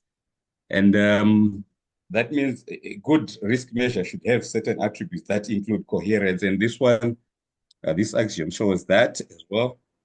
And then we go to portfolio simulation of VAR and ES using our using the Archimedes-Gumbo copula. In step 1, the growth rates are calculated and the best fitting distribution, the log normal, is fitted to the growth rates of the two data sets. The growth rate series are converted to standard uniform variance by calculating the CDF and assumed to be independent identically distributed observations. A plot of the uniform marginals will help determine the copula for the pair of transformed data series. And then in step 3, the uniform marginal scatter plots and AIC and BIC are used for model selection to determine which bivariate copula is to be fitted to the bivariate financial growth rates. And estimate the parameter tau, which is the Kendall's tau. In each case, theta is then calculated using the inference function for margins IFM. Estimated method discussed, it was, I think, discussed in the table. In step 4, we use the estimated copula model. And for this bivariate data, it was found to be the Archimedes-Gumbo copula. So we should say estimate the copula model parameter to simulate n, which was about 10,000 for this study, uniform marginals U1 and U2, which are used to construct a joint uniform marginal distribution U3 and transform this distribution to original scales of the growth rates using the inverse quantile function of the joint distribution. We use the average of the input parameters as the new log normal distribution parameters. And then in step 5, the VAR and ES of an equally weighted portfolio are estimated using the Monte Carlo simulation method. And then for the diversification effects formula, the diversification effects for VAR, we simply add the simple sum of the VAR, subtract the aggregate VAR. The aggregate VAR is the portfolio risk over the simple sum VAR times 100%. Then same for diversification effects for the expected shortfall, simple sum of the component risks of the expected shortfall minus the portfolio risk, which is the aggregate expected shortfall over the simple sum expected shortfall. And according to, I think those definitions were defined by those authors below in Onaglu 2005, Peaceways 2005 and Yoshiba 2015. And then we want to, I think we test for stationarity, heteroscedasticity, and autocorrelation. So in order for us to apply the extreme value Gumbo copula or the Archimedes-Gumbo copula model to the growth rates, the data is assumed to be stationary and have no significant arch effects and autocorrelation. So we use those tests. We use the ADF test to test for stationarity. Then for heteroscedasticity, we use the LM test. And then for autocorrelation, we use the L-junk box method to test for those. And then we go to the results. I can summarize again. This study used Archimedes-Gumbo copula with log normal distributed marginals to estimate portfolio via ES. As stated before, the analysis involved a portfolio consisting of the South African Industrial Index J520 and the South African Financial Index J580 growth rates spanning the years 1995 to 2018. The South African Industrial Index and the South African financial sector are currently the most represented sectors on the Johannesburg Stock Exchange in terms of market capitalization. And then to the descriptive statistics, I can just quickly summarize. We can say the various attributes of the growth rates shown in that table, such as the ketosis, are present, which allows one to conclude that both indices are heavy-tailed. The two financial assets are heavy-tailed, and therefore a log normal distribution will be used as the marginal distribution in this study. And then the results for stationarity heteroscedasticity are shown there. And in summary, it is concluded that the data is stationary, the data has no arch effects, and the data has no autocorrelation. Therefore, the study uses an unconditional approach, which involves the direct application of log normal distribution as a marginal distribution. And then we go to statistical parent distributions. There are many different statistical parent distributions. Sorry. There are many statistical parent distributions that can be used to describe financial growth rate distribution. The statistical parent distribution model the main body of the data. The log normal distribution is shown to give the best fit distribution for the two indices growth rates when compared to the Weibull distributions and the Pareto type tail distribution.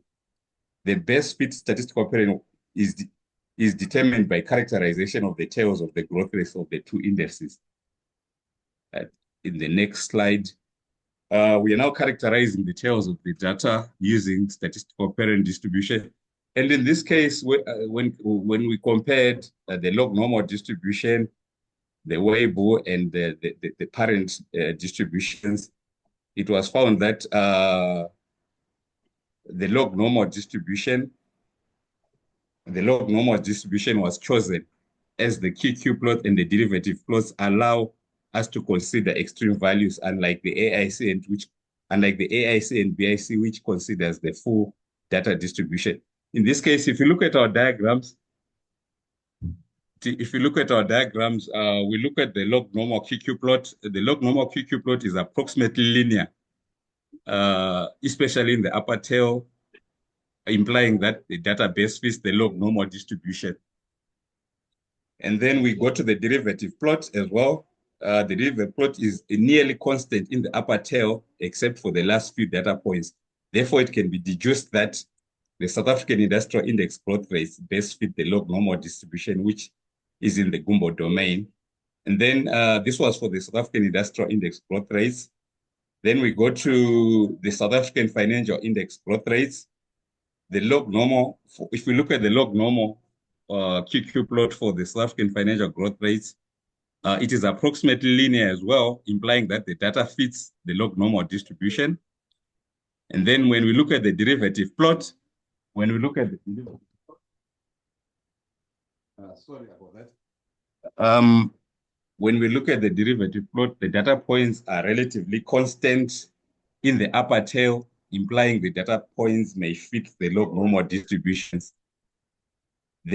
Although there are some outliers in the right in the upper part there, we therefore conclude that the AIC and the BIC, the AIC and BIC confirms that the log normal distribution is the best fit for the financial growth rates, as it has the lowest for both model selection criteria. Log normal distribution will be used as the marginal distribution, with the Archimedes Gumbo coupler to estimate portfolio risk. And then we move to here we're characterizing, and then we now go to model selection using the AIC and BIC and scatter plot method. The first part, we then use the AIC and BIC method. We have a table there. That table tells us that the Archimedes Gumbo coupler gave a better fit to describe the dependence and model the upper dependence structure of the two assets. The AIC and BIC suggest that the Archimedes Gumbo coupler is a better fit for the bivariate distribution. In the next slide, we then go to the scatter plot method, selection of appropriate bivariate Archimedes Gumbo coupler using the scatter plot method. In this one here, since we had in the previous slide, we realized that the Archimedes Gumbo coupler will give a better fit. So we had a simulation of Gumbo coupler with theta is equal to 2.5, which is the first diagram that you are seeing, and we also which shows that which shows marginal uniform distributions have an upper tail dependence. And then we had also a simulation when theta is equal to 1 in the second diagram, which shows that the joint marginal distributions are independent. So these uniform marginal plots are going to be compared with the uniform marginal plots of our actual growth rates of the industrial index growth rates and the financial index growth rates to determine whether they fit or confirm the Archimedes Gumbo coupler. So in the next slide, we go to to the uniform marginals plot for our growth rates, which is shown in our diagram there. And this diagram is comparable to the copular simulation of the uniform marginals with theta is equal to 2.5, which is showing that data fits the Archimedean Gumbo copula with an extreme upper tail dependence. The uniform marginal scatters plot indicates that financial growth rates can be fitted to the Archimedean Gumbo copula. Therefore, the Archimedean Gumbo copula is of particular interest in this study as it is the best fitting copula. Then we go on to estimation of Kendall's tau and tail dependence. And in that table there, a Kendall's tau of 0.56 suggests a moderately strong positive dependence between the two assets. And then the parameter theta of 2.27 means that the stock indices have extreme upper tail dependence. And then an upper tail dependence of 0.64 indicates that there is a considerable level of dependence between the extreme values. Between the extreme values of the two assets. And then we move on to the next slide, estimation of the univariate risks. So what we are doing is we're going to estimate the univariate risk of the two assets for the industrial index and the financial index. And we have the J520 value at risk values there. They are shown in the second column. Then the JA580 value at risk estimates there in the second column. Then we have the simple sum of the two assets for at 90% level of 90% confidence level there. We have the two values, and then at 95%, we have the two values and the simple sum. Then the expected shortfall for J520, we have at 90% and 95%. Then a J580 expected shortfall at 90% and 95%, and the simple sums are shown. Those are for the univariate risk measures. And then we have estimation of the portfolio risk using the Archimedean Gumbo copula. We have the at 90% confidence level and 95% confidence level, the portfolio VAR and the portfolio ES. Dr. Owen, yes. you have 2 minutes to round up. Oh, okay. And then, thank you. Then the diversification, estimation of the diversification benefits for VAR, the estimates are shown there, and a 1.070 benefit at 90% confidence level and 0.758 at 95% indicate the diversification is minimal.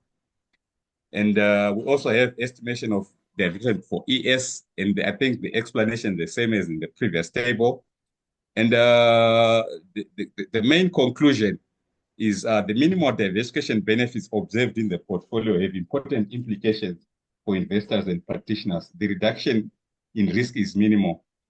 The minimal diversification benefits observed may indicate stability in the South African economy, suggesting limited contagion between the industrial and financial in the financial sectors, which implies the economic fundamentals in one sector remain relatively independent from those in another. Therefore, a crisis in one sector may not affect the other sector. This information has important implications for both local and international investors regarding their strategies for investment, diversification, and hedging decision.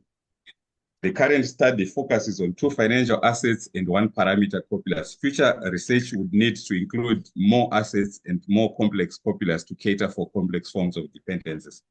Thank you. That's the end of my presentation. Thank you, Owen. Thank you. Any questions for Owen, please?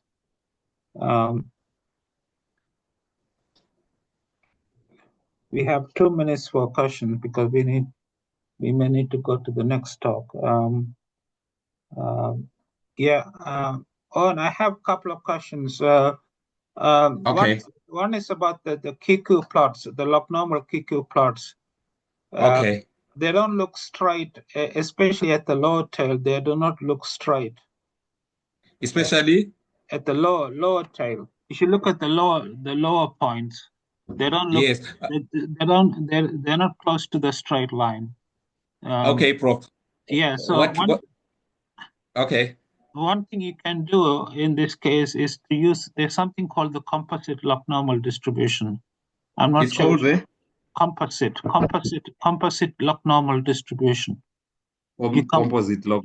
Okay. Yeah, I've written some papers on it. I can send them to you later.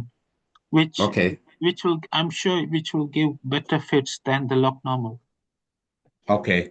Yes. Prof, if I may ask, what we're actually doing here, we're interested in the upper tail only, like in the upper tail data points. That's why the ones that are not straight, they were ignoring them since we're dealing with extreme values. So we're just dealing with upper tails. Okay, I understand now. I understand. And also, my second question is, did you try other copulas, like, for example, the T copula, the T copula, the skew T copula? Because normally the T copula provides good fits for financial data. Since you're dealing with financial data, I would think that the T copula would give a good fit. Noted, Prof. Yeah, okay. That's good. That's a very good talk. Any other questions, guys, for Owen?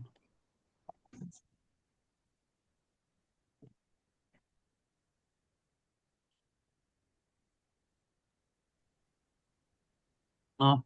All right. No more questions? Prof, I just want to find out some picture from the presenter. Okay. Under the problem statement, he sort of was trying to justify the search for a good coupler.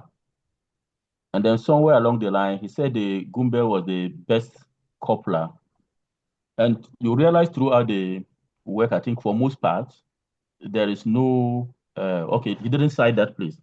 So I didn't know whether his justification for selecting that coupler was based on his work or it was, you can see. You see, after you say, therefore, the aim is to determine the most appropriate coupler model. The Archimedean Gumbel coupler was found to be the appropriate model. Was this fact obtained from your work or from previously published works? Oh, thank you. Thank you. This result was found from my work, because if you can see in the other slides where we determined, we actually use the AIC and the BIC to determine that is the Archimedean Gumbo copula, and then we also use the scatter plot method. Although the other studies also stated that the Archimedean Gumbo copula is suitable for analyzing the financial data. In that case, if you were not going to cite it, or if you viewed it as part of your results, it shouldn't have been part of the problem statement. Okay. All right. But we need all to right. see exceedingly what the problem is here. Noted. All right. Thank you very much. Thank you, sir. Oh, and please, can you just go to the comparison table?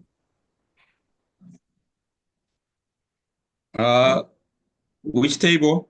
The table you make the comparison where you have the AIC and BIC for the three copulas. All right, let me go there. Let me get there.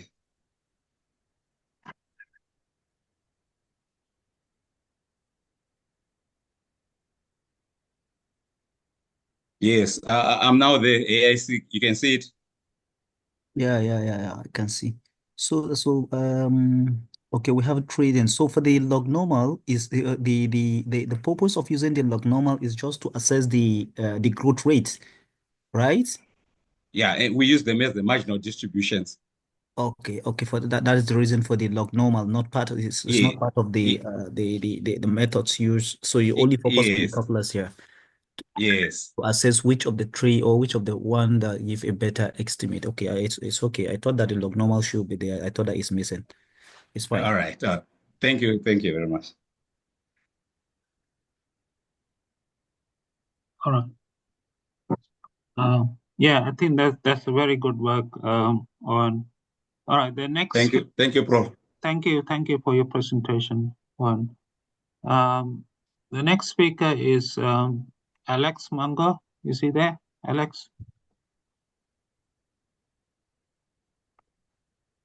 Hello,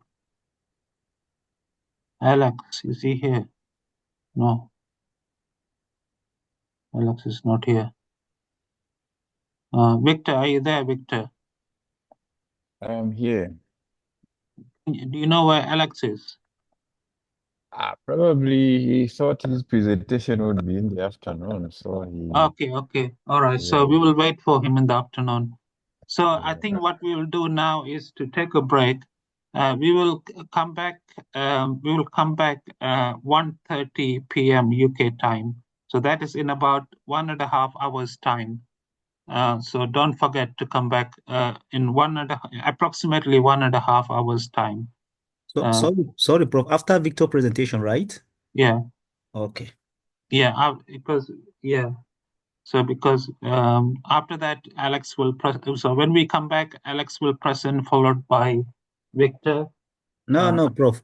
Prof, we need one presentation from the schedule. If you go break now, then definitely you have problem, because the time we are going break by 12:30. So Victor can present now.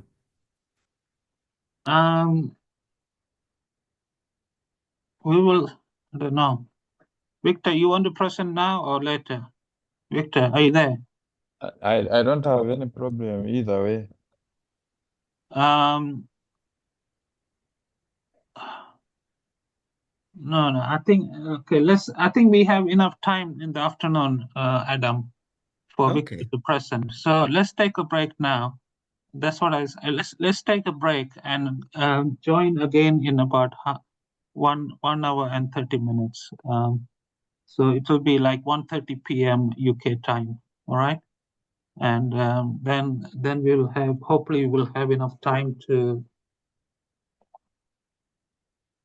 Hopefully we will have enough time to have the remaining presentations in the afternoon. Okay, is that okay with everybody? Hello guys. Quincy, are you okay with this? Yeah, it's okay. 1.5 hour. Yeah, 1.5 1.5 hour. I know that time is much, but that 1 hour, 1.5 hour coming, because possibly the two people that were absent, possibly they may come in at that time, and we'll be out of time, I'm sure. But no problem. Let's go. Maybe it's still fine. Let's make it a 1 hour break. It's okay. Is it 1 hour break? Yeah, 1 hour break is much better. So that way, why don't we allow Victor to present? That is the best option. That is the best option. Yeah. Okay. All right. So okay. All right, Adam. Okay, Victor, are you still here? Victor? I'm here. Sorry to bother you, man. So can you make your presentation now? So we will close by 12:30. So if you can present in the next before 30 past the hour, then we can take a break for 1 hour. Yeah. Okay, thank you, Victor. So just to introduce Victor. Victor is a lecturer at the University of Zambia, Lusaka.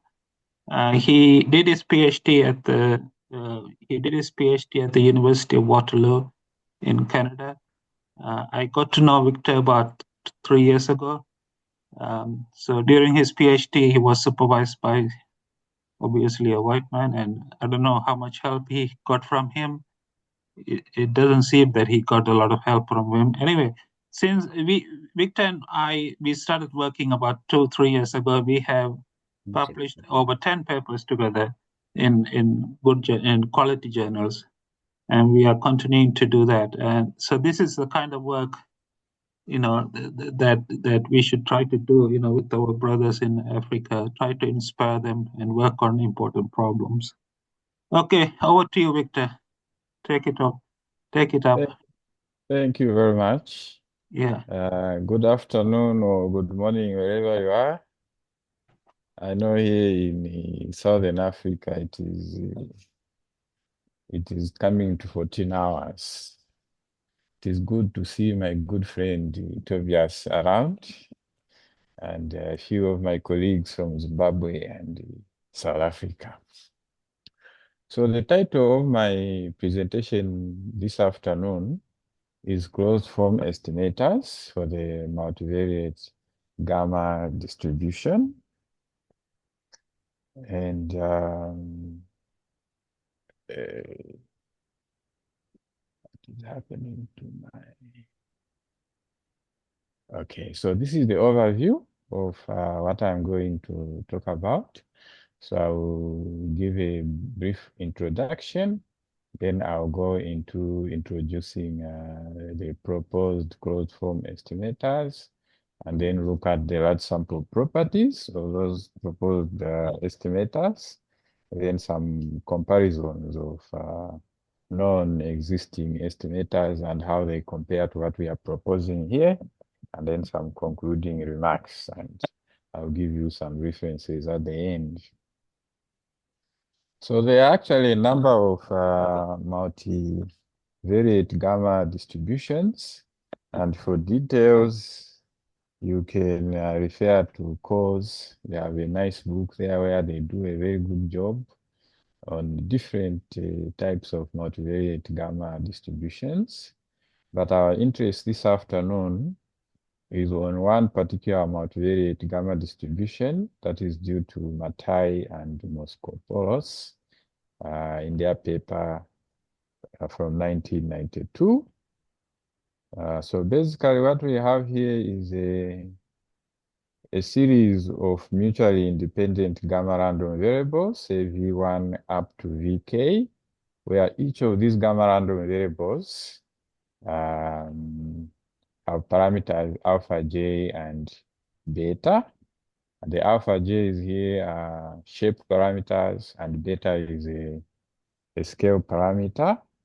And when we consider partial sums, like we let V1 to be Z1, and the sum of V1 and V2 to be Z2, and we continue getting these partial sums until we get all the sum of all these gamma random variables.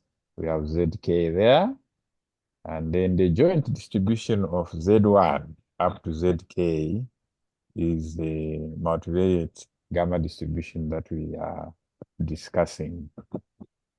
So that is the PDF for that multivariate gamma distribution. And our interest here is in the estimation of the parameters alpha 1 up to alpha k, as well as beta. So that is the notation that we are using there. Z1 up to Zk follows a multivariate gamma distribution. Unfortunately, we cannot obtain maximum likelihood estimators in closed form. For the bivariate case, there are known closed form estimators. First of all, we have the method of moments estimator. We have another set of estimators proposed by Zhao, and then we proposed another estimator as well last year. But then our interest here is to extend this. Instead of only looking at the bivariate case, we want to extend this to the multivariate case. So if we go systematically, beginning with the bivariate gamma distribution, that is our PDF there, and then we take a few expectations. If we get the expectation of the log of Z1, we have this expression here given in 1. If we get the expectation of the difference of the log of Z2 and Z1, we have this expression here. If we get the expectation of Z2, we have that. And similarly, if we were to introduce a Z1 here in 1 and get the expectation of Z1 log of Z1, we have an expression here that sort of embeds the expression coming from 1. And similarly, if we were to introduce a Z2 minus Z1 in 2 here and get the expectation, again, we have an expression that includes 2 here. So basically, the whole idea here is to try and solve these equations simultaneously. And so we can get what we see in 1 and put in 4. So that will take care of the log beta and this digamma function. And similarly, we get what is in 2 and put in 5, and that removes the digamma function. So when we do that, we have expressions 6 and 7 here, and then we replace these expectations here by letters A1, A2, as well as B1 and B2, so that 6 and 7 become 8 and 9. And then the expression in 3, we bring it down here. So this is the expression that we have in 3 above. We have just taken it down. And then we can take 8 and 9 and replace in 10, and then solve for beta. So when we do that, we get 11 here, and that will be an expression for beta. And then similarly, we can go back to 8, 9, and 11 and simply get the sample versions of those expectations so that we have these. And then these turn out to be closed form estimators for alpha 1, alpha 2, and beta. And so basically those are simply the means that we are referring to up there. And we can extend this also to the trivariate gamma distribution following the same pattern. Already we saw 13 and 14. So here the only new introduction is 15, getting the expectation of the log of the difference between Z3 and Z2 gives us that. And also there is a change in 16, we have an additional parameter. And similarly, we already saw 17 and 18. So there's only the new addition here is 19, where we are getting the expectation of the product of these two. So we have this term here. Again, we'll do exactly what we did before. It's basically just working with the previous expressions and substituting in 17, 18, and 19, and rearranging the terms. We have these expressions here in 20. And then, so we are basically just replacing the expectations by their sample versions. And then we will have our closed form estimators for the trivariate gamma distribution. And so we can go on, except we can simply extend this to the multivariate case.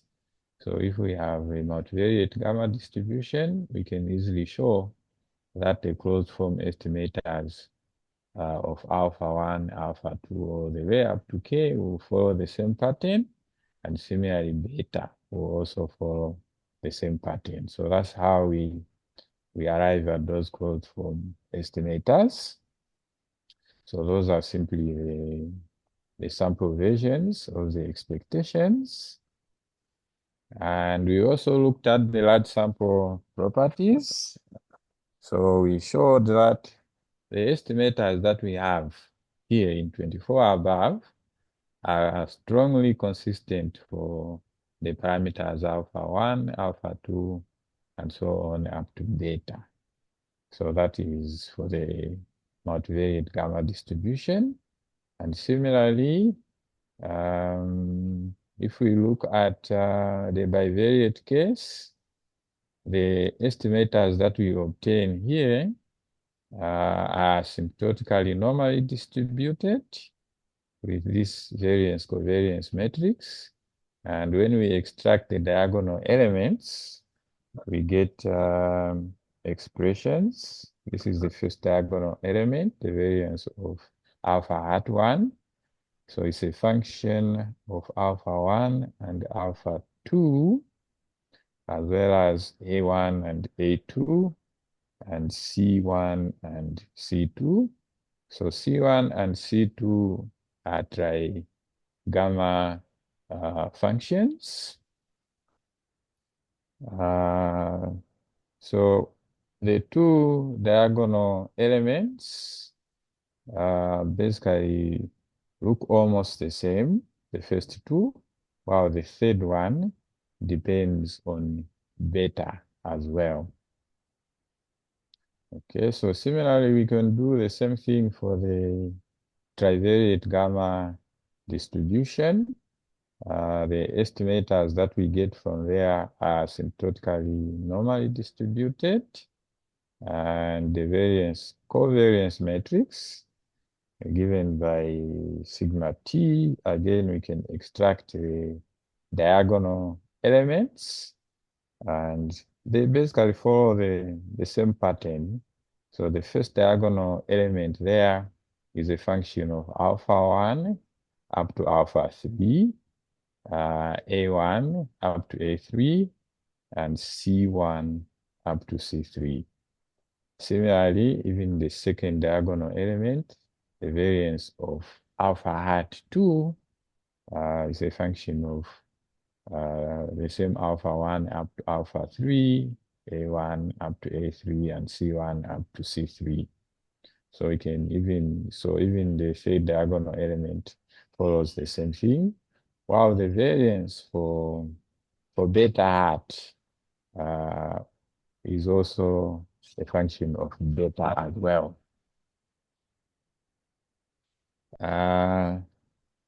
If we look at the multivariate gamma distribution, we can also look at the large sample properties, and the large sample properties basically they are just an extension of what we have in the bivariate case as well as the trivariate case, and the diagonal elements of our variance covariance matrix follows basically the same pattern as before.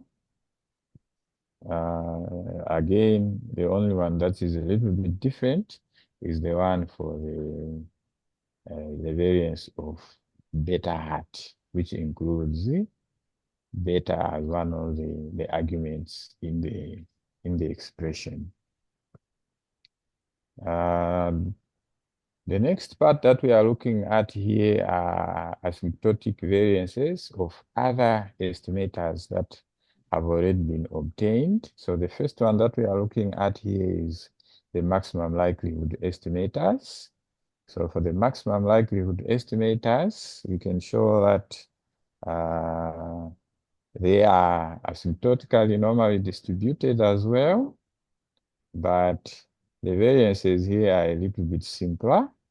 They are functions of alpha 1 and alpha 2 for the bivariate case, as well as C1 and C2.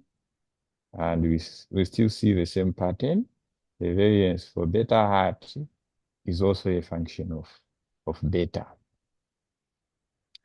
For the method of moments estimators, again, we can also show that those estimators are asymptotically normally distributed, and the covariance matrix in this particular case is even much simpler. There are no C's or A's involved. We only have the alphas and beta for the variance of beta hat. Then what we have here is an estimator that we produced last year. We call it NN. Those estimators can also be shown to be asymptotically normally distributed with these variances here. As you can see, again, we have a similar pattern. There are functions. The first two are functions of alpha 1 and alpha 2, as well as C1 and C2. The third one, apart from being a function of alpha 1 and alpha 2, as well as C1 and C2, we see the same pattern that it also depends on beta.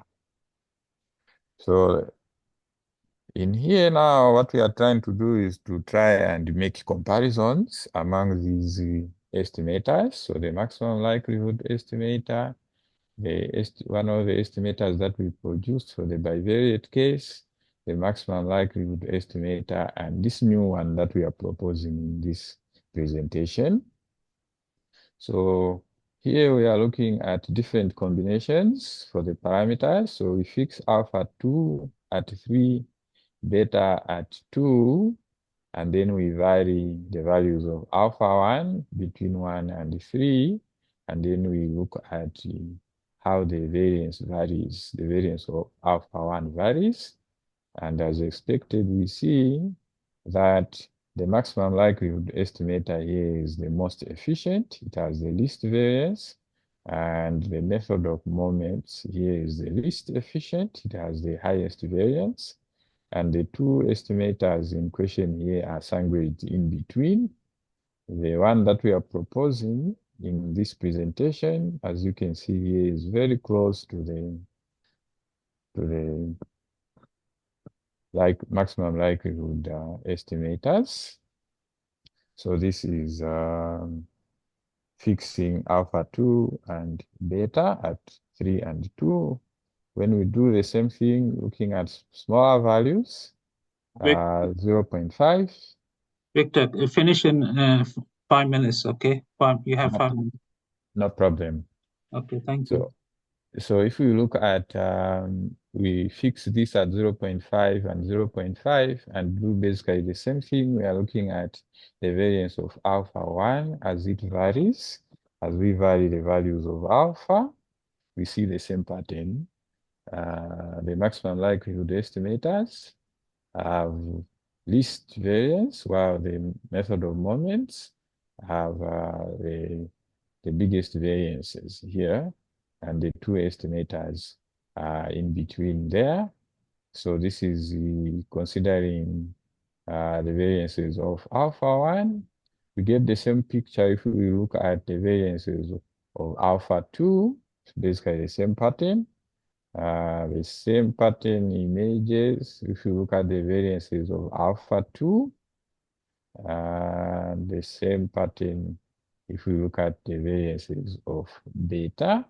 And so basically what we are saying here is the estimator that we are proposing here is producing results that are very close to the maximum likelihood estimator.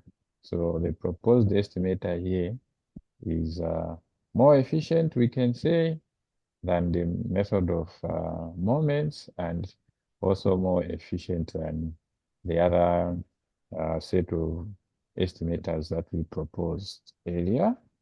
So if you are interested in this, you can read more about this in this paper here. The paper that I've just presented here is based on this paper here. Thank you very much. Thank you, Victor. We have 3 minutes for questions. 3 minutes for questions for Victor.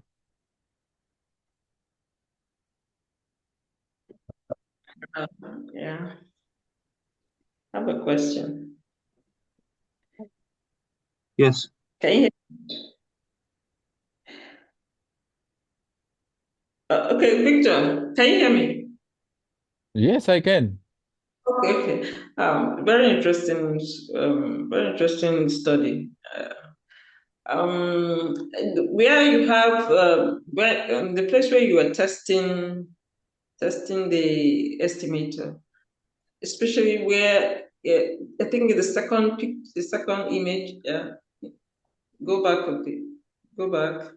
Yes, this one. Go forward. Forward, down. Yes, here, yeah. So we see all the other testings show that the green, that the PE estimator is very, very close throughout. Do you have a reason? I mean, why is it that I was wondering why for this particular testing where alpha is 0.5, beta is 0.5, why it starts at the same, but by the time it's going to the extremes, it really deviates from the MLE PE, that's the maximum likelihood estimator. But other testings are quite close and the deviations are not much for MLA and PE. But for this particular test, it deviates at the extremes, at the extreme tails. I was wondering why the quite a significant deviation. Think about. Yeah, I know I take note of what you are saying, but I suppose that depending on the parameter or the methods that you are using, sometimes the result might be dependent on the actual parameter values that you have taken. Because, for example, you notice here that for these two, for the variances of alpha 1, for example, you notice that as the values of alpha 1 increase, the variances are increasing. But if you look at the other case, for example, as the values of alpha 1 are increasing, you notice that these, like especially for the method of moments, the variances are actually reducing. So I suppose it has to do probably with the choice of the values of the parameters that you are taking. I'm thinking the sensitivity at this point may be a little bit high. So maybe something that one has to, because it would be wonderful to see it really taking a very closer, especially at that extreme. For this particular specific test, this sensitivity is quite high. But it would be beautiful to look into it and see how the sensitivity can be reduced for this so that across board, you see where the sensitivity, it's a robust kind of estimator where the sensitivity, it's not sensitive to any particular one value. That's something to just think about. Noted. Yeah. It's very interesting study. Okay. Thank you, guys. Let's take a break now. So we will meet in about 1 hour time. Sorry, in exactly 1 hour time, 1:30 p.m. UK time. So please, yes. Okay, bro. It's okay. Okay. Thank you, guys. So see you in about exactly 1 hour time. All right.